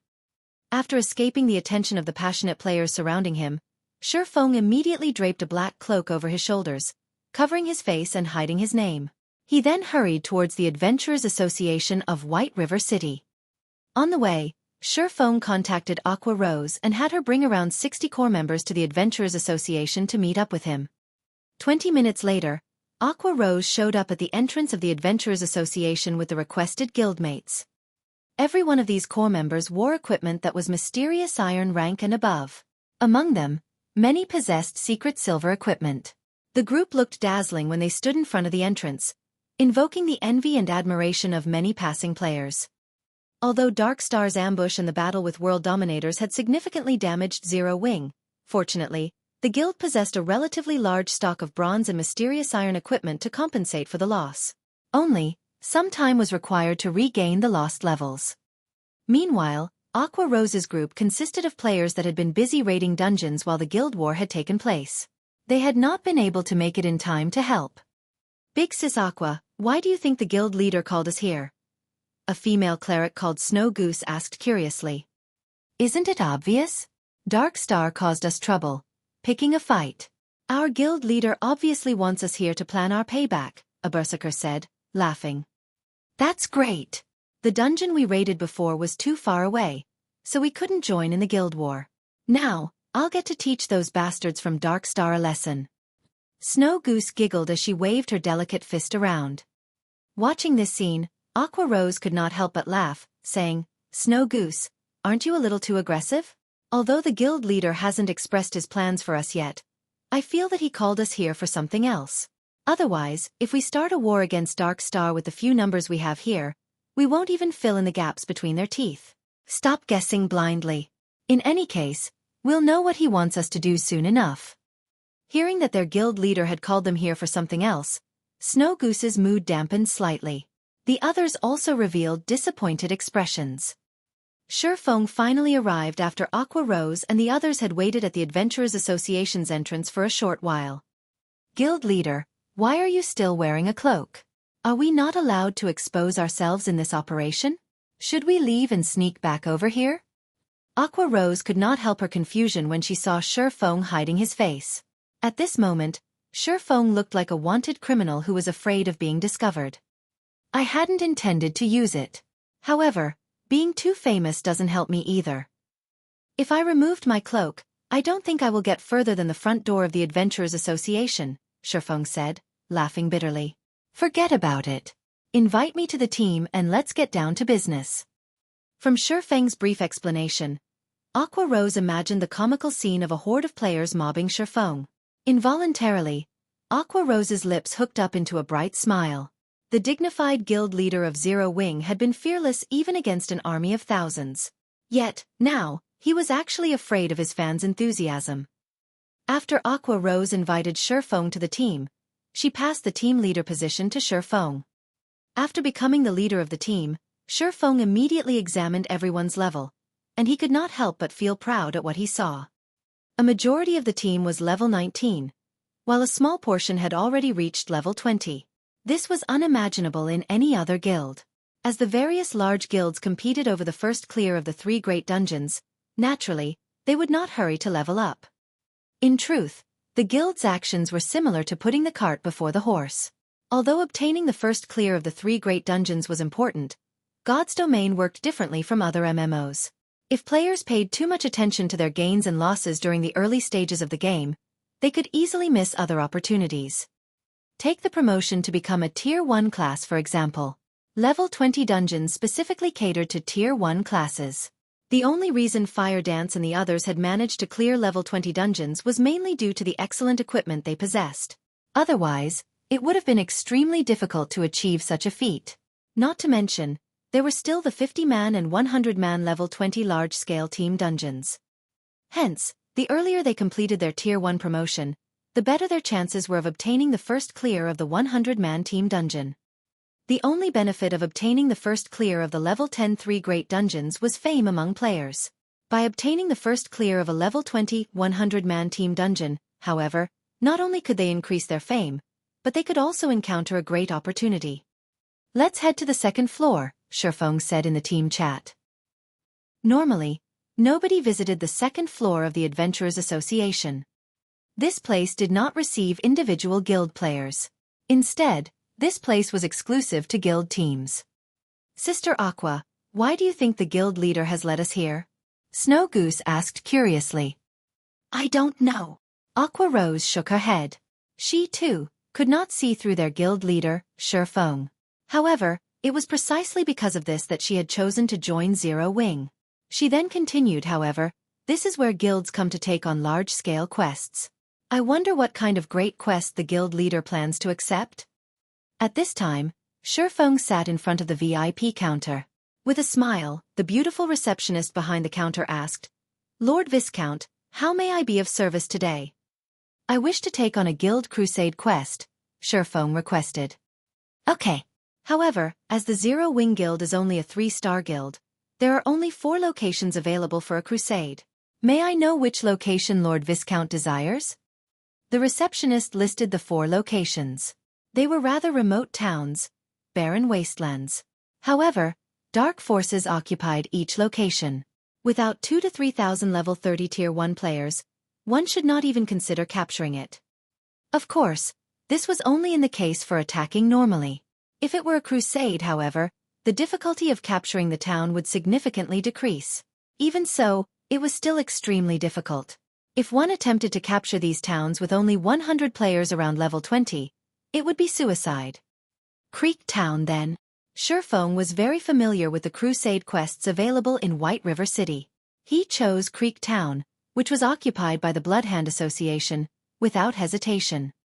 Among the many dark forces in the White River City region, the Bloodhand Association was one of the weakest and smallest powers. It ranked at the very bottom. Taking on any of the other 3 locations, each of which was controlled by lower middle-class dark forces, would be nothing more than suicide for Feng and his team. They would have no chances of successfully capturing the town at all. Okay. A 1-star crusade quest will require a deposit of 30 gold coins. If the quest is not completed within 5 days, then the deposit will not be refunded. Snow Goose, who currently stood behind Feng, widened her delicate mouth in shock when she heard the requirement of a 30 gold deposit. Just what kind of quest was this? To think that they actually needed to pay a deposit before accepting the quest. Moreover, the deposit was even 30 gold coins. Big Sis Aqua, what kind of quest is that? It actually needs 30 gold coins. Even if I sold myself, I still wouldn't earn so much money, Snow Goose said, stunned. Snow Goose's words left everyone speechless. Feng, on the other hand, merely revealed a calm smile as he paid the 30 gold coins deposit gladly. He then said in the team chat, "This is a guild crusade quest. Unless one becomes a true noble of White River City, they can't even accept such a quest. Moreover, 30 gold coins is actually very cheap." Cheap. Everyone was truly speechless this time. At this stage of the game, 30 gold coins was practically the maximum a third-rate guild would possess. If they could not complete this crusade quest, those 30 gold coins would be gone forever.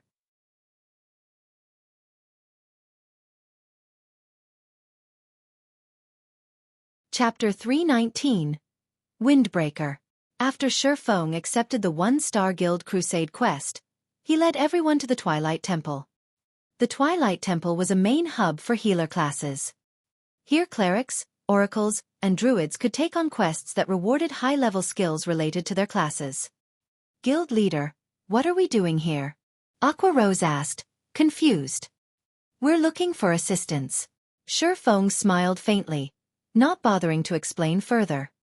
After entering the main hall of the Twilight Temple, they saw level 180 elite guards crowding the temple. This hall also contained the statue of the Twilight Goddess, below which stood a level 200 priest dressed in red. An oracle advanced to priest after reaching tier 2. To Feng and the others, a level 200 priest was an existence that they could only revere. At this moment, however, this priest dressed in red took the initiative to walk up to Feng and welcome him. "Greetings, Lord Viscount," the priest said, fawning. "Greetings, esteemed Lord Priest. I wish to purchase some water of life. Do you have some here?" Feng asked softly. The water of life was the spring water taken from the fountain of eternal life. It was sacred medicine in God's domain that could heal any wound in an instant.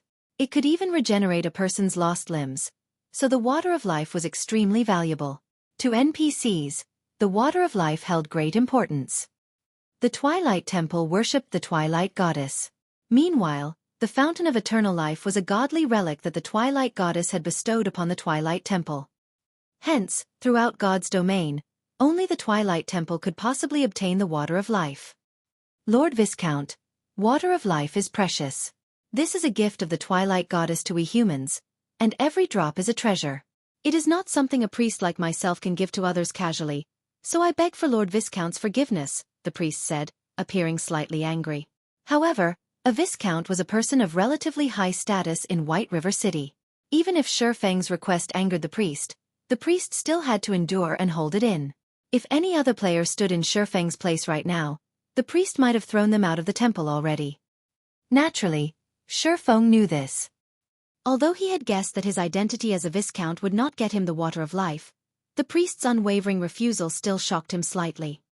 Feng then activated the golden stigmata and looked at the priest, asking, "Will this not do?" Suddenly, twinkling golden stars appeared in Feng's dark pupils.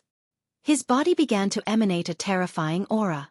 In the face of this aura, the priest felt even his soul tremble. "You are." The priest was the manager of this Twilight Temple, so it was only natural that he would possess vast knowledge regarding God's domain. Stigmata were the war god's temple symbol of supremacy, and they were categorized into 3 different colors: silver, gold, and purple. A person capable of controlling a golden stigmata was definitely a core character of the war god's temple. "Is it really not possible?" Feng asked again. In truth, he was not confident in obtaining the water of life. If players wished to purchase the water of life from the Twilight Temple, the prerequisite was sufficient status among humans. As to what degree of status, even Feng was unsure. However, characters like Weissman, the controller of a city, could definitely purchase some. Feng was not a city lord, so if he wished to purchase the water of life, he could only try his other identities. If it were not possible to obtain any, he would have to look for other assistants to help him with the Crusade quest instead. After he gained sufficient status in the future, he would return and purchase Water of Life. After some struggling, the priest finally opened his mouth and said, "Lord Viscount, with your esteemed status, you can purchase 1 drop. Okay, I'll take it," Feng replied, slightly excited. However, his excitement confused the members of Zero Wing behind him. Wasn't it just a single drop of Water of Life? Yet, it actually caused their usually calm and indifferent guild leader to grow excited. Could this Water of Life possibly be an epic item? That will be 300 gold, Lord Viscount. The priest carefully took out a small crystal vial from his pocket. Within this vial, there was a single droplet of dark blue liquid. Aqua Rose immediately revealed a shocked expression when she heard the required price of 300 gold. The others were stunned as well. However, Feng was not surprised by this price. Instead, he handed over 300 gold to the priest without hesitation. His actions even seemed a little impatient. Aqua Rose was speechless when she heard the price for a drop of Water of Life. There was not a single guild in God's domain that could possibly afford such an amount. Hence, when she saw Feng hand over 300 gold to the priest, her disbelief was overwhelming. Although Aqua Rose had long since known that Feng was rich, she never thought his fortune was this vast. No wonder guild leader said that 30 gold was cheap before. Snow Goose finally understood Feng's words back at the Adventurers Association. Indeed, compared to 300 gold, the 30 gold deposit for the Guild Crusade quest was nothing. With 300 gold, one could fully arm a 100-man elite team with mysterious iron equipment. In the end, just how deeply hidden is this guy? Just how much do I not know about Zero Wing? Aqua Rose shifted her gaze to Feng, a complicated feeling possessing her heart. If Lone Tyrant of Dark Star knew about this, he would definitely regret making an enemy out of Zero Wing. Wars between guilds were mainly competitions in financial power. Meanwhile, by showing off its own financial power, Dark Star had simply shown off its slight skill in front of an expert. However, what Aqua Rose did not know was that Dark Star could have caused Feng some significant problems had they really annihilated Zero Wing's core team. After all, Blackie wielded an epic ranked staff. The others also possessed excellent dark gold items. If Dark Star had managed to obtain these items, the consequences would have been unimaginably dire. After Feng obtained the Water of Life, he hurried over to a simple and crude-looking house located in the slums of White River City. In this house lived a middle-aged man with only a single arm. Originally, this man had been a powerful Tier 2 sword master. However, during the Great Demon War, he had lost one of his arms, and subsequently, his strength deteriorated, reverting to an ordinary citizen. This man was Kite. Even before he had lost his arm, Kite had not been very famous in Star Moon Kingdom. After all, he was simply a Tier 2 swordsman, something common. The reason Feng had come for Kite was mainly that of his potential. 5 years after God's domain had officially launched, Kite had another name. Windbreaker. Nobody would have thought that a one-armed man living in the slums of White River City would, after becoming the personal guard of a player, one day grow to become a Tier 5 titled Sword Saint. The more shocking matter was the fact that the owner of this Windbreaker was actually just an independent player with subpar techniques, and this player was simply a lifestyle player. However, due to the presence of this Tier 5 titled Sword Saint, this insignificant, independent player had actually become an existence that nobody dared to provoke casually. The same went for the first-rate guilds at that time. Many first-rate guilds and super guilds had also offered astronomical prices in order to recruit this independent player. Moreover, the prices they offered were much higher than what they would usually offer when recruiting a Tier 5 expert. The reason being, NPCs were different from players. NPCs of the same rank were much more powerful than players, not to mention a Tier 5 Sword Saint that received a title. Kite's strength far surpassed other ordinary Tier 5 Sword Saints. If ranked according to tiers, a title Sword Saint could be considered a Tier 5 class, and only Tier 6 God-ranked players could possibly suppress this Windbreaker. Esteemed Lord Viscount, how may I be of service to you? Kite asked in a tone that was neither servile nor overbearing when he saw Feng entering his house. Although he had become a cripple with low status, his bearing was completely different when compared to the priest back at the Twilight Temple.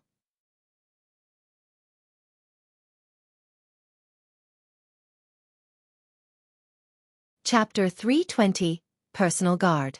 When Feng saw Kite's depressing state, Feng wondered just how much determination that independent player, Drunk Xiao, had when he decided to recruit Kite as his personal guard and invest in grooming swordsmen. However, reality had proven that Drunk Xiao certainly had impressive foresight. When choosing a personal guard, players relied on two things: foresight and luck. If a player made the wrong choice, they could only blame themselves for being dull and impatient. Before placing an NPC under their command, players had absolutely no access to said NPC's data. They would have no access even if they took in an NPC as a normal guard. In the case of Anna, Feng could only view her data because she was an assistant provided due to an epic quest. Anna belonged to Feng completely, so she fit under the category of a personal guard. After becoming a Viscount, players were given 2 slots for personal guards and 48 slots for normal guards. These slots were precious, as after signing the contract with an NPC, players were required to pay a considerable fee should they ever wish to dissolve the contract. If it were merely dissolving the contract for normal guards, most players could afford the fee. After all, normal guards were incapable of growth. As a player's strength grew, sooner or later, they would have to replace these normal guards. However, personal guards were a different story. Personal guards could grow with a player. Even if it were Feng, he would not dare dissolve contracts of personal guards casually, as the price was simply too high. Hence, after players became Viscounts, they would be very careful when selecting their personal guards. They absolutely would not waste these 2 slots. However, leaving it empty was also unwise. Even if one accepted personal guards with slightly lower potential, these personal guards could be of great help when properly developed, especially when leveling up. Moreover, the sooner one started nurturing a personal guard, the stronger they could become later on. Also, players could not simply recruit any NPC they wished. For example, players could not recruit NPCs directly affiliated to the various kingdoms, empires, or the several strongest powers of God's domain. In other words, the NPCs must not be affiliated with any powers. In addition, the stronger the NPC was, the harder it was for a player to put them under their command. Hence, thoughts such as recruiting a level 200 Tier 5 NPC should be kept to one's dreams. In the past, Drunk Xiao's decision to accept Kite as his personal guard relied on both foresight and luck. It was not a feat normal people could repeat. In this life, however, Feng had decided that he needed to obtain the NPC named Kite no matter what. Mr. Kite, I have just recently become a Viscount of White River City, and currently, I am trying to recruit guards for myself. I wonder if you would be interested? Feng asked. Kite looked a little excited when he heard Feng's offer. However, when he looked at the empty space where his right arm used to be, he sighed and said, "My lord, you too can see for yourself. I am but a cripple now, so I have no way to serve as one of my lord's guard." I realize Mr. Kite's concerns. I had heard that Mr. Kite became a Tier 2 swordmaster at an early age. During the Great Demon War, you have even managed to injure a Tier 3 demon heavily, though at the cost of your sword arm. Today, I have come to recruit you as my guard, so of course I have come prepared. Do you know what this is? Feng smiled as he retrieved a small, crystalline bottle. Within the crystalline bottle, there was a single droplet of dark blue liquid. Just by looking through the crystal wall of the bottle, one could already feel the boundless life energy coming from this droplet. Water of life. Kite immediately recognized this liquid, a hint of emotion appearing on his stone-cold face. After all, this liquid was something he had yearned for all this time. Now that it was in front of him, how could he not recognize it? That's right. As long as Mr. Kite agrees to become my personal guard, the water of life in this bottle is yours. Feng smiled. Esteemed Lord Viscount, are you truly willing to use this precious water of life on a mere sword master like me? Kite asked carefully. In reality, Feng's offer was touching. My lord, you should know that, with this droplet alone, even a Tier 3 powerhouse would agree to become your personal guard. Aqua Rose was greatly shocked when she heard Kite's declaration. She never realized the water of life was so precious. A single droplet could actually convince a Tier 3 NPC to serve as a player's personal guard. That was a Tier 3 class. Players revered even Tier 2 classes, let alone Tier 3 classes. If their guild could have a Tier 3 NPC as a guard, they could simply annihilate anyone who provoked them. Unfortunately, Aqua Rose's thoughts were too good to be true. Although the Water of Life could be enough to recruit a Tier 3 powerhouse, Feng was simply too weak right now. He would not be able to recruit a Tier 3 NPC, even if he wanted to. Of course, I already know that, Mr. Kite. However, I value your potential even more. Based on your firm and unyielding will and the fact that you have not fallen to become a demon kin yet, I believe that you will one day become an apex powerhouse on the continent, Feng affirmed. Feng's words were not without justification. One should never provoke a demon. Feng had simply met with the phantom of a Tier 4 great demon, and as a result, he bore its curse. If Charlene, a Tier 3 divine official, had not dispelled the curse for him, he would have had no choice but to delete and restart a new account. Meanwhile, Kite had fought a real Tier 3 demon, so how could he have avoided receiving its curse? A demon's power was the evilest force that could corrode a human spirit. However, after suffering the demon's curse for so many years, although Kite had lost his powers, he continued to live normally. He had not turned into a demon kin. If Kite had not possessed a firm and unyielding will, the demon's power would have devoured him long ago. Mr. Kite, I wonder if you are willing to become my guard? Feng asked seriously. Since Lord Viscount is willing to accept a cripple like myself, how could I possibly reject my lord's good intentions? From today onwards, my lord will be my only master. I swear allegiance. Kite dropped to a knee in front of Feng, receiving the Water of Life respectfully. System. Do you wish to assign Kite as your personal guard? Feng clicked agree. Following which, Kite's data appeared in Feng's NPC managing interface. Kite, Yi Feng's personal guard. Gender. Male. Age. 39. Loyalty. 90. Charm. 60. Physique. 40. Wisdom. 81. Growth potential. 26. Class. Tier 1 swordsman. Level. 30. HP. 8000/8000. Attack power. 600 to 720. Defense. 3100. Attributes. Strength 125. Agility 130. Endurance 200. Intelligence 90. Vitality 180. Although Feng had mentally prepared himself, when he looked at Kite's data, his heart could not help but twitch. Setting aside Kite's other attributes, his growth potential was only at 26 points. This number was simply maddening. Feng truly wondered how Drunk Xiao had managed to endure and nurture Kite in the past. Common ranked personal guards had 0 to 30 growth potential. Basically, no one wanted such personal guards. Bronze ranked personal guards had 31 to 50 growth potential. These were the lowest ranked personal guard players would usually possess. Mysterious Iron ranked personal guards had 51 to 70 growth potential. Meeting personal guards of such rank was rare. Normally, one required honed foresight and had to carry out long-term observation to find such guards. Secret Silver ranked personal guards had 71 to 80 growth potential. Such personal guards were extremely rare. Normally, players that managed to obtain these NPCs would treat them like their own babies. Fine Gold ranked personal guards had 81 to 90 growth potential. These individuals were as rare as a phoenix's feather. Dark Gold ranked personal guards had 91 to 100 growth potential. If a player managed to recruit such a personal guard, as long as developed properly, the player's strength no longer mattered.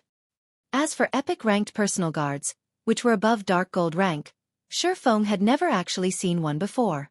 He also did not know how powerful Epic ranked personal guards were. However, it would not be unusual if such a guard transcended the realm of normal men, achieving godhood.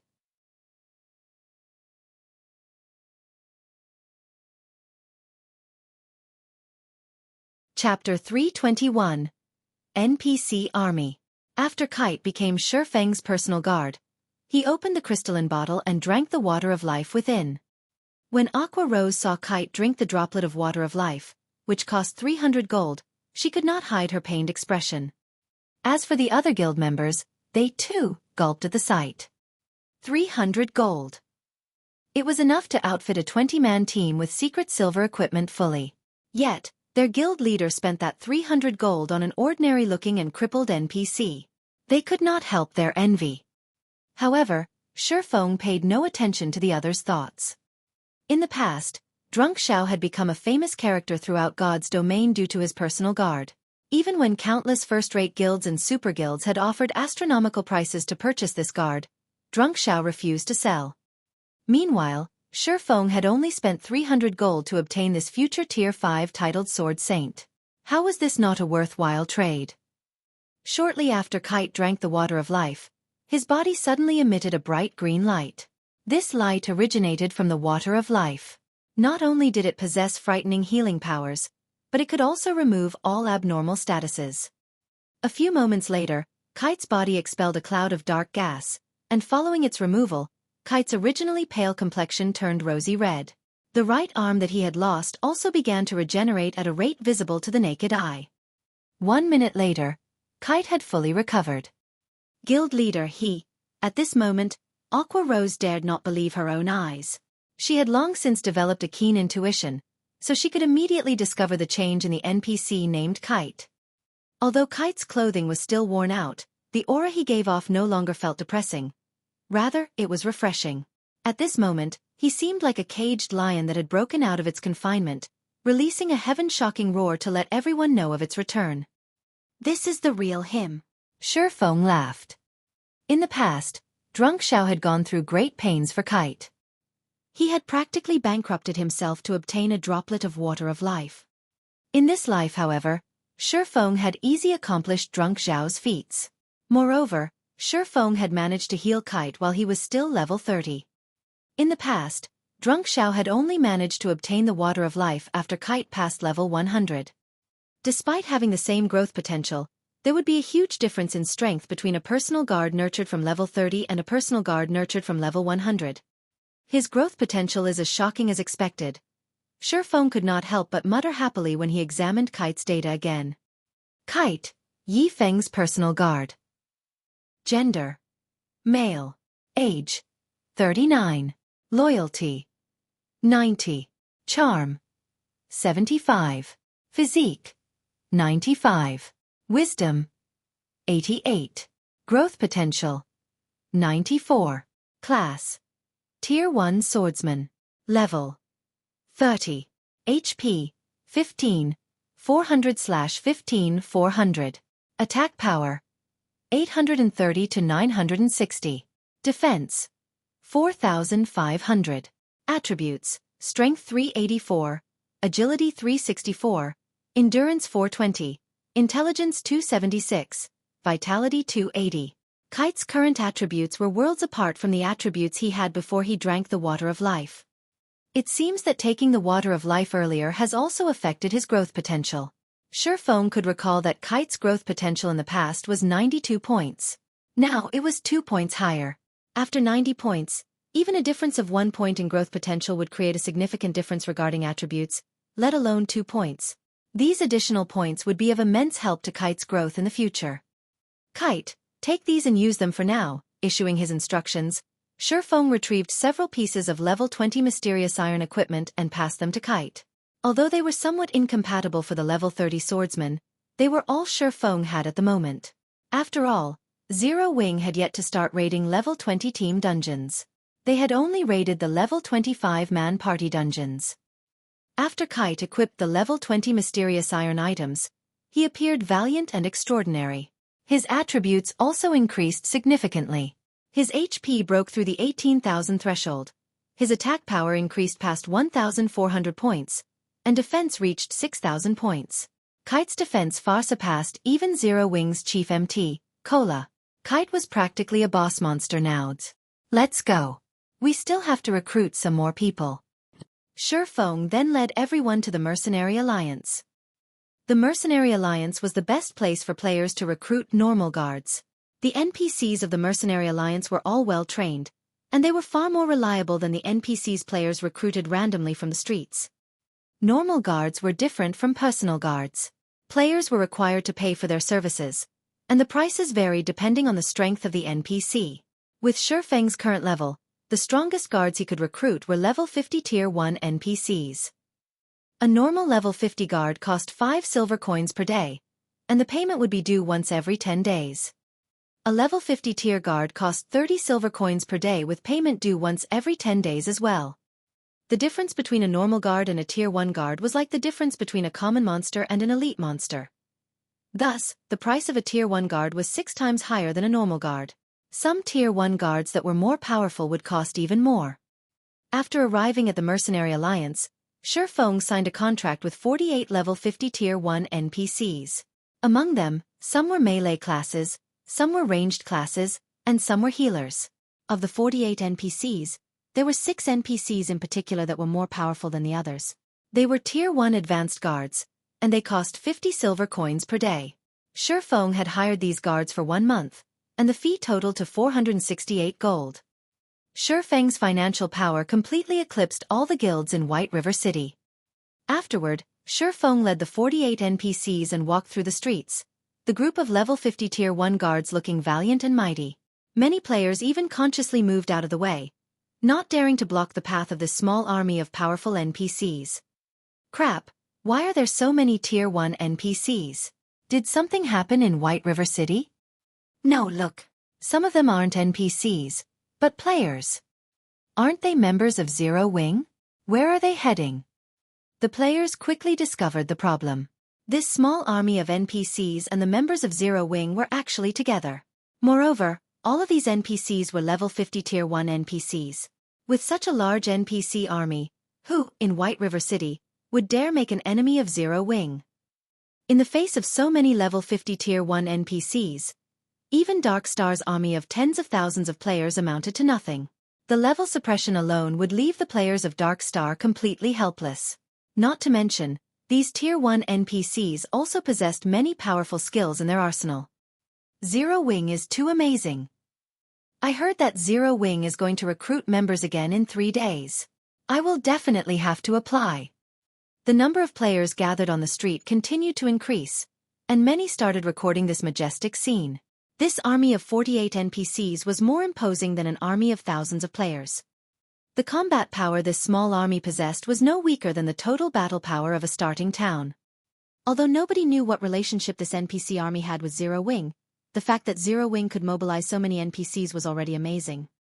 Meanwhile, the news of this matter spread quickly, creating a sensation on the official forums and increasing Zero Wing's fame once more. The members of Dark Star wore extremely ugly expressions when they discovered about this matter. Deeply afraid that Zero Wing would lead this group of NPCs to attack them, many of Dark Star's members chose to hide in cities or towns. Some chose to remove their guild emblems temporarily and secretly grind monsters. At the same time, the members of World Dominators were similarly frightened by this news, and they were also hiding, not daring to explore and level up.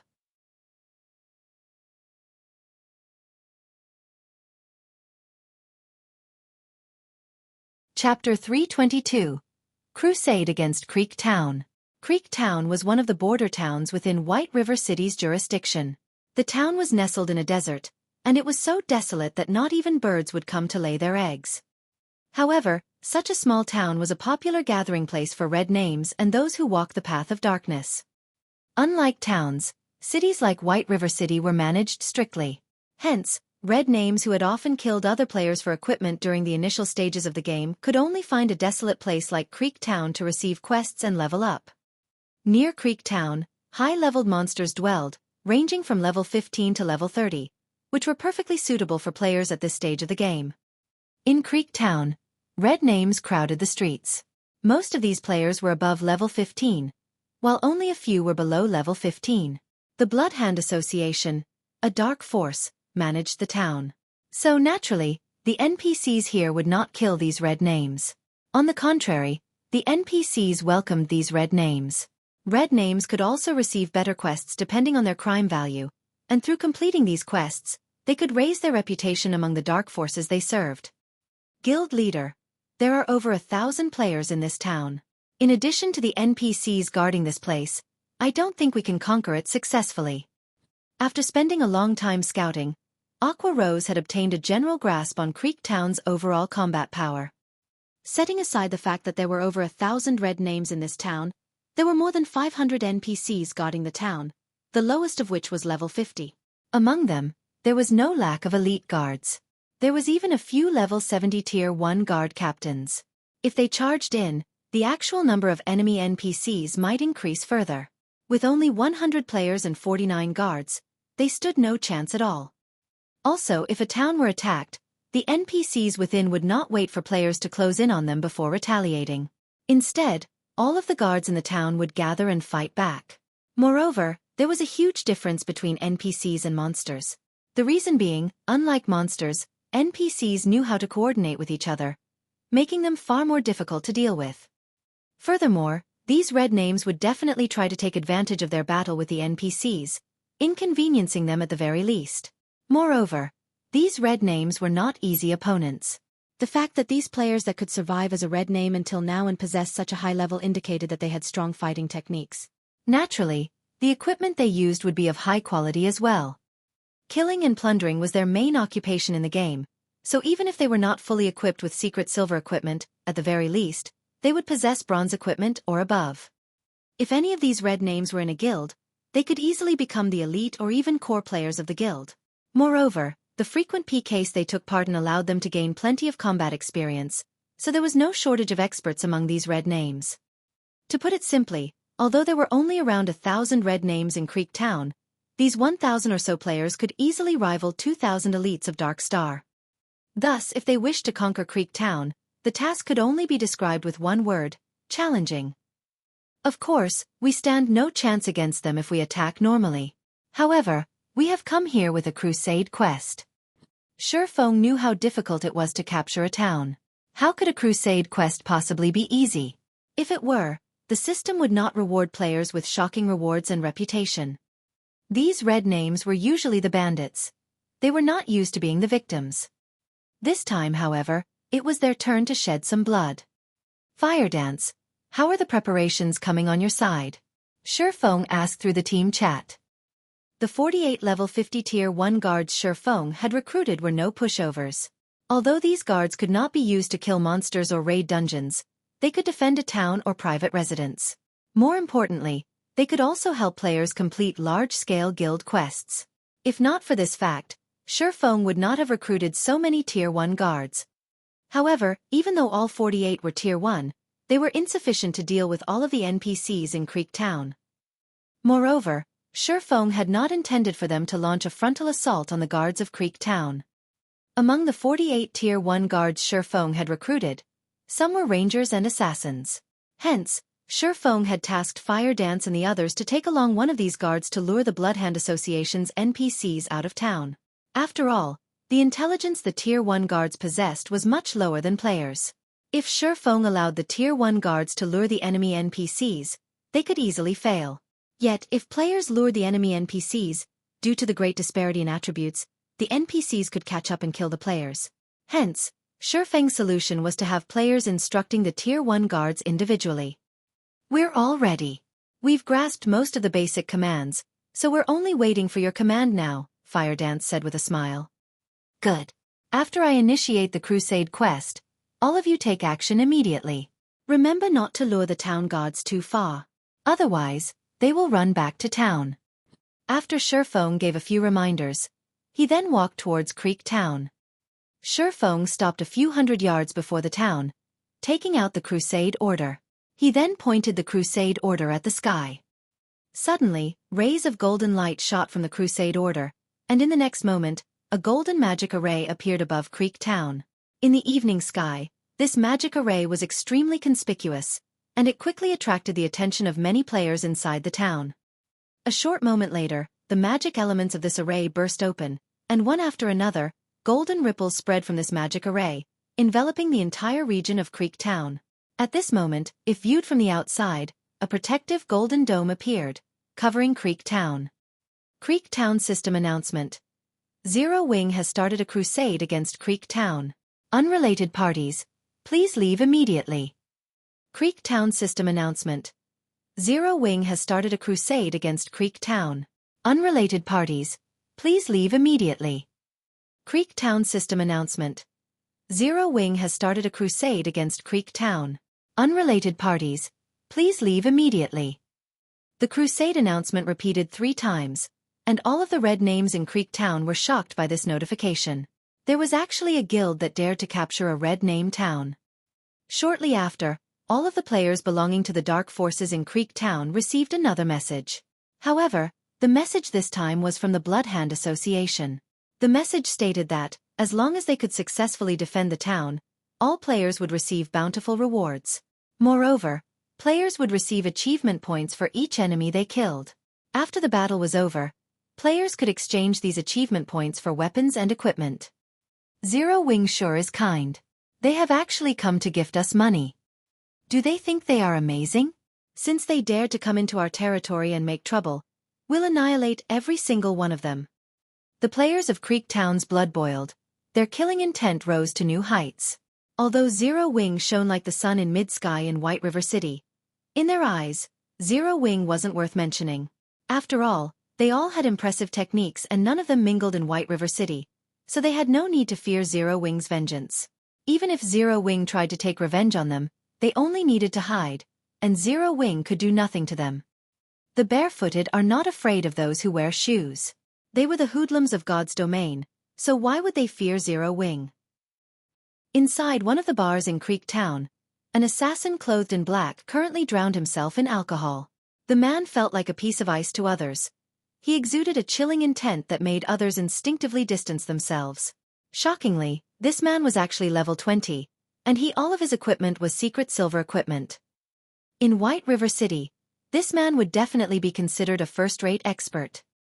This black-clothed assassin was stunned when he received the system announcement, the beer bottle in his hand falling to the ground. Zero Wing? Doesn't that mean that Feng might show up as well?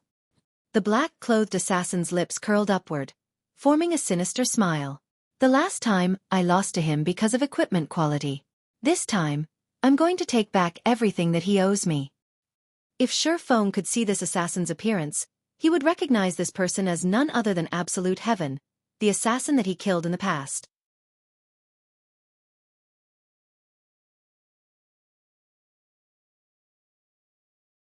Chapter 323. Nightmare. To avenge his hatred, Absolute Heaven had worked desperately to improve his techniques and upgrade his equipment. Now, even if Feng were not involved in this sudden assault, he would still give the members of Zero Wing a taste of his new strength. However, just after Absolute Heaven walked out of the bar's entrance, he discovered the golden magic array hovering in the evening sky. This magic array was a result of the Crusade quest's activation, and it would change the NPCs of Creek Town.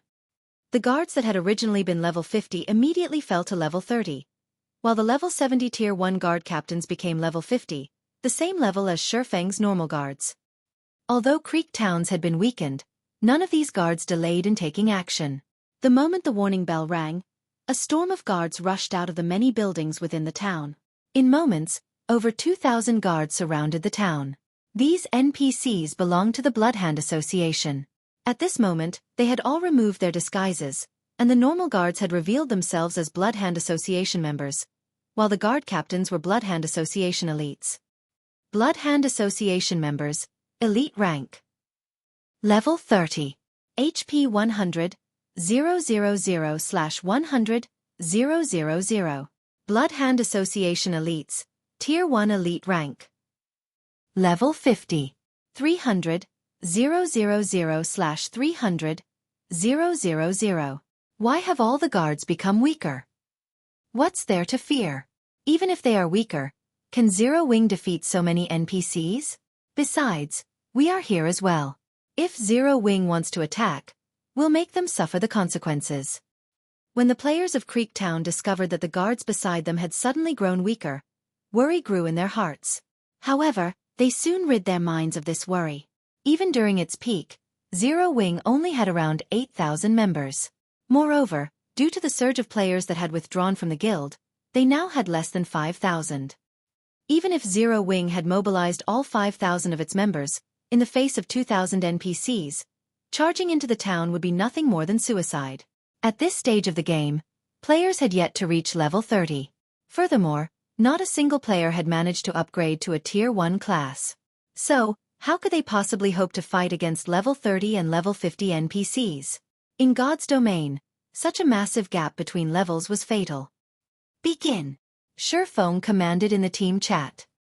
Fire Dance and the others immediately took action, each of them commanding a level 50 Tier 1 guard as they charged towards the Bloodhound Association's army. The guards Fire Dance and the others controlled were Tier 1 rangers and assassins. Regarding movement speed, they were much faster than the Bloodhound Association members. Rangers also possessed ultra-long-ranged attack capabilities, and they could launch their attacks from 100 yards away. Hence, they were perfect for the role of a lure. Within moments, the Red Names of Creek Town noticed several figures rushing at them with speeds that no players could hope to achieve. In the next moment, these rangers retrieved their longbows, knocking arrows and releasing them. Shield! The arrows struck their targets, several level 30 Bloodhound Association members, from roughly 90 yards away. Each arrow dealt over -5,000 damage to these level 30 NPCs. If a player received one of these arrows, they would die with a single hit. The Rangers' attack attracted the attention of the Bloodhound Association NPCs. Without hesitation, over 1,000 Bloodhound Association NPCs unsheathed their weapons and charged. Seeing this, the Rangers turned on their heels and fled. Very quickly, they had drawn these Bloodhound Association NPCs away from the city. Weren't we being attacked by players from Zero Wing? Why are there level 50 Tier 1 NPCs as well? The Red Names were confused. They simply stood where they were, not following the Bloodhound Association NPCs in pursuit of the Tier 1 Rangers. Level 50 Tier 1 NPCs only needed a single hit to kill them. If they did not possess life-saving skills, fighting such an NPC was suicide. Moreover, they were all Red Names. If they died, they would pay a severe penalty. At the very minimum, they would lose 2 to 3 levels and a majority of their equipment. Naturally, they had to weigh the costs and benefits before they took actions. Not to mention, they had never intended to charge with the NPCs since the very beginning. Instead, they had planned to take advantage of the confusion while the Bloodhound Association NPCs and Zero Wing clashed. Now, however, those NPC guards had lured away all of the Bloodhound Association NPCs. At this moment, even they began to wonder whether they should join in the pursuit or not. Just as these Red Names contemplated their actions, the Bloodhound Association NPCs had distanced themselves several hundred yards from the town. This is bad. The Bloodhound Association NPCs are gone. One of the Red Names realized the situation and shouted, "We need to go help them. If Zero Wing manages to kite and kill them, we'll be finished." This player's words shook everyone to attention. Unfortunately, these Red Names were neither a single group nor of a single heart. Most importantly, they all understood that the first person to charge into battle would also be the first person to leave. Even though they had realized how serious their predicament was, none of them were willing to take action first. Instead, they all chose to stay put and do nothing at all. None of these Red Names had discovered that, at this time, Feng had already led the remaining 40 level 50 Tier 1 NPCs in a charge from another direction. When capturing a town, the NPCs were not the most troublesome obstacle. Instead, it was the players residing in said town. If the players and NPCs inside the town were allowed to cooperate, without absolute strength, it would be impossible to capture the town successfully. Hence, the most important thing Feng needed to do right now was to get rid of the players. Only then would it be the NPCs' turn to die. After players died, they had to wait half an hour before they could revive at the graveyard. Furthermore, if these Red Names died, even if they had the determination to continue fighting, they would not have the strength to present a challenge. The penalty they suffered was simply too severe. Although the 40 level 50 Tier 1 guards did not possess as much HP as the Bloodhound Association elites, they still had over 100,000 HP each. Moreover, the opponents they faced right now were not NPCs, but players. It would only take a single attack to kill a player instantly. When all 40 Tier 1 guards charged at the Red Names of Creek Town, they were like a group of ferocious beasts as they killed everything in their path. Although there were many Red Names in Creek Town, they were completely unable to defend themselves against these guards. Shield warriors and guardian knights could take 2 hits at most. In the blink of an eye, Red Names died, one after another, littering the ground with bodies and equipment. In contrast, although the Red Names attacked continuously, due to the level suppression of over 30 levels, the damage the Red Names managed to deal was negligible.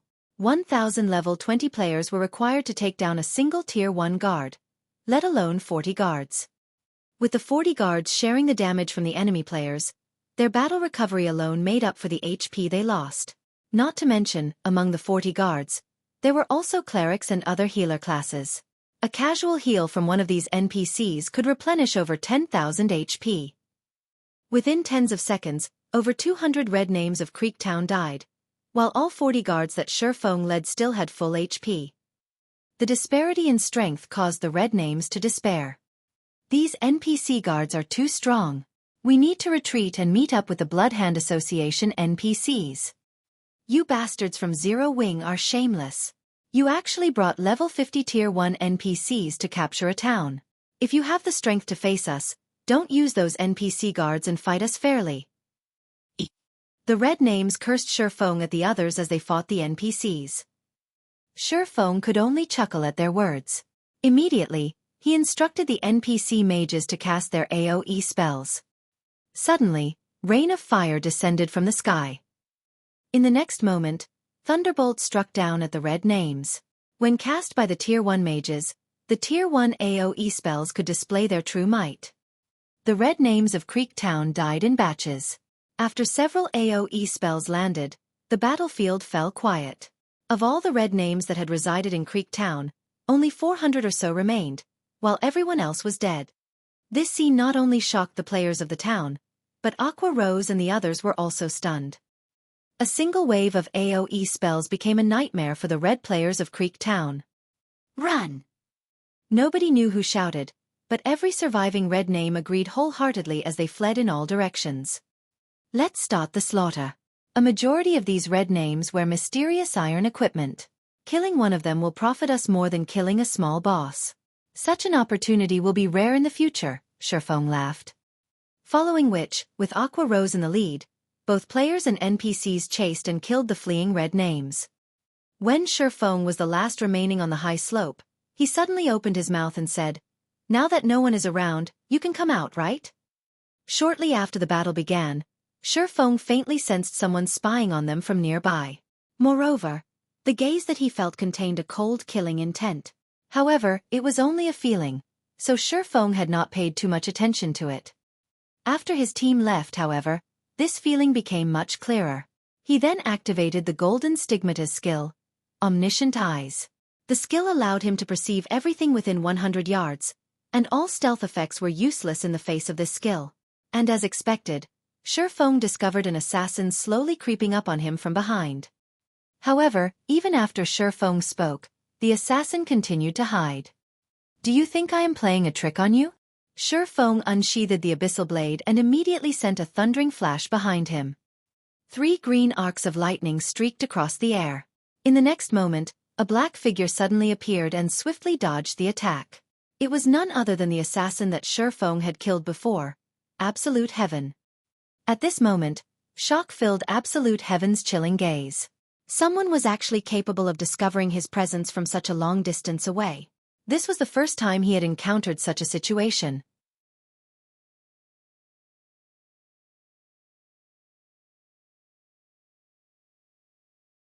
Chapter 324. Times have changed. So it's him. After not seeing him for some time, his techniques and equipment have improved quite a lot. No wonder he could get so close to me before my senses picked up on him. Absolute Heaven had left a deep impression on Feng. During the time Feng had searched for the ice blue devil flame, this expert assassin had very nearly killed him. Afterward, Absolute Heaven had ambushed him again when he led Blackie and Lonely Snow to level up. At that time, Feng's life had hung on by a thread. Since Feng started playing God's Domain in this life, although he had made plenty of enemies, Absolute Heaven was the only person who had almost taken his life. After such a long time, Absolute Heaven would definitely be much stronger now that he had accustomed himself with the combat style of God's Domain. If Absolute Heaven had not been careless and underestimated Black Flame, Feng's alternate identity, by not concealing his killing intent, Absolute Heaven might have successfully ambushed Feng. "Now that I know you're there, you aren't going to escape?" Feng revealed a calm smile as he turned to Absolute Heaven. "Escape." Absolute Heaven revealed a hint of arrogance on his chilling face. "I admit that you're strong. It is as expected of the guild leader of Zero Wing, Black Flame. According to my estimation, your strength should be on par with Yi Feng. Last time, Yi Feng only managed to kill me because of my own impatience. It was my mistake to use all of my skills on Yi Feng so early in the fight.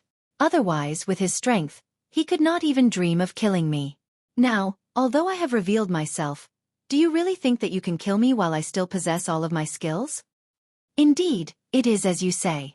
Unless all of your skills are on cooldown, it will not be easy to kill a top-tier assassin like yourself. Feng acknowledged Absolute Heaven's power. However, times had changed. Although Absolute Heaven had improved, Feng had also raised his strength. Since you're so confident, why don't we make a bet? A bet? Do you think that you can fool me? Originally, I intended to kill you today to show Yi Feng that I, Absolute Heaven, have returned. Since I can't kill you, you can tell Yi Feng this. When I, Absolute Heaven, wish to kill someone, that person will definitely die. Absolute Heaven laughed coldly. He then turned around to leave. If you want me to pass your message on, sure. However, the condition is that you need to escape. Feng activated the 7 Luminaries ring, using the Aura of Time skill, Absolute Time. He instantly charged at Absolute Heaven. Absolute Time prevents enemies within a range of 50 by 50 yards from using any skills or tools for 20 seconds. With this skill activated, all of Absolute Heaven's skills were in a similar state as a forced cooldown. Meanwhile, an assassin that could not use skills was like a tiger without claws or fangs. You think I can't escape? Absolute Heaven smiled confidently in reply to Feng's taunt. He then tried to use blind on his opponent. If he could do so, he could escape from this place easily. However, Absolute Heaven immediately discovered that he could not use any of his skills. Suddenly, he started to panic. Nobody understood better than Absolute Heaven just how fragile an assassin was without his skills. However, Absolute Heaven was no ordinary player.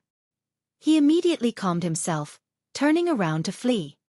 Absolute Heaven quickly concluded that such a powerful skill had to have a limited duration. It was impossible for the effect to last indefinitely. As long as he could drag the fight out until the duration of this effect was over, he could fly freely like a bird. At this moment, however, Feng had already appeared at Absolute Heaven's back after using silent steps, not giving Absolute Heaven an opportunity to run. Soundlessly, Feng slashed the abyssal blade at Assassin. Absolute Heaven responded swiftly and used his dagger to meet Feng's sword. When the silvery gray abyssal blade collided with Absolute Heaven's dagger, he felt an immense pressure flowing from his dagger to his hand. That pressure then suppressed his entire body, forcing Absolute Heaven to kneel on the ground involuntarily. Such power! As expected from the person who killed Ming Sha. Absolute Heaven silently clicked his tongue. If he had not personally experienced Black Flame's might, he would never have imagined that Black Flame's strength was actually on par with a boss monster. At this moment, Absolute Heaven finally realized why a great expert like Ming Sha had been forced into a constant retreat and could retaliate against Black Flame. Feng brandished his sword over 10 times repeatedly. Each slash was as abrupt as a thunderbolt and as heavy as a mountain. Faced with this brutal assault, Absolute Heaven had no other choice but to block as many attacks as he could. However, although Absolute Heaven could reduce the damage he received by blocking with his dagger, his HP still decreased, frustrating him greatly. Absolute Heaven inwardly cursed Feng for being a despicable and shameless bastard. Feng actually used force to suppress him. Feng had not used any techniques and simply relied on brute force to brandish his sword. Feng's way of battle, which traded a life for a life, prevented Absolute Heaven from displaying any of his techniques. If Absolute Heaven could use his skills, he could easily escape his current predicament. Unfortunately, none of his skills would work. Despite being a powerhouse, Absolute Heaven felt powerless. Just as Feng was about to send Absolute Heaven to his death with a bombardment of attacks, Absolute Heaven suddenly felt that this situation was extremely familiar. It was just like when he had ambushed Yi Feng. Back then, he had used a magic scroll to seal all of Yi Feng's skills and had even frozen his movement, turning Yi Feng into a fangless tiger. At that time, Yi Feng could only escape and had not dared confront him head-on. Meanwhile, his current situation was almost exactly the same as the last time he encountered Yi Feng. Only, this time, the roles were reversed. If he had known Black Flame possessed such a skill, he would never have closed in on Black Flame. Worse, he had even wasted time by chatting with his enemy, giving Black Flame ample time to set a trap for him. He had practically sought out his own death. Ha! It seems that I'm really going to die this time. With only a thread of his HP remaining, Absolute Heaven could already see his demise. He was currently a red name. If he died, he would lose all of his equipment. His level would also plummet. At that time, he would no longer have the ability to exact revenge on Yi Feng. However, just as the abyssal blade was about to collide with Absolute Heaven's body, it suddenly froze in mid-air. What? You're not gonna kill me? If you wait until I can use my skills again, you won't be able to kill me. Absolute Heaven laughed coldly as he watched Feng curiously. As I said before, I want to make a bet with you, but you thought that I only said those words to fool you and kill you. Now that you only have a thread of your HP remaining, it will only take me a casual wave to destroy your weapon, equipment, and level. However, I'll repeat my offer. Are you interested in placing a bet? Feng asked, smiling as he returned the abyssal blade to its sheath. It seems that you're really not trying to cheat me. Then was the fight your way of proving that you wish not to kill me, but to make a bet instead? Absolute Heaven asked, greatly confused by Feng's actions. He could not figure out just what was going through Feng's mind. Of course. Otherwise, why do you think I would even bother fighting you? Does it look like I have too much time on my hands? Feng laughed bitterly. Absolute Heaven was suddenly rendered speechless. What? You still don't believe me? Feng's expression turned cold. No. I believe you. Tell me then. What do you want to bet? At this moment, Absolute Heaven grew interested in the bet Feng proposed. Bet your life, Feng said straightforwardly. Bet my life? Isn't my life already in your hands? Absolute Heaven nearly cursed at Feng.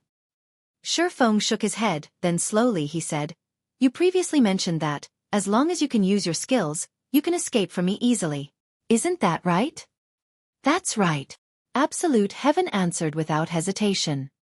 Although Absolute Heaven had already witnessed Feng's frightening strength, he was still confident that he could flee from this battle. Simply put, I don't believe you. So let's make a bet.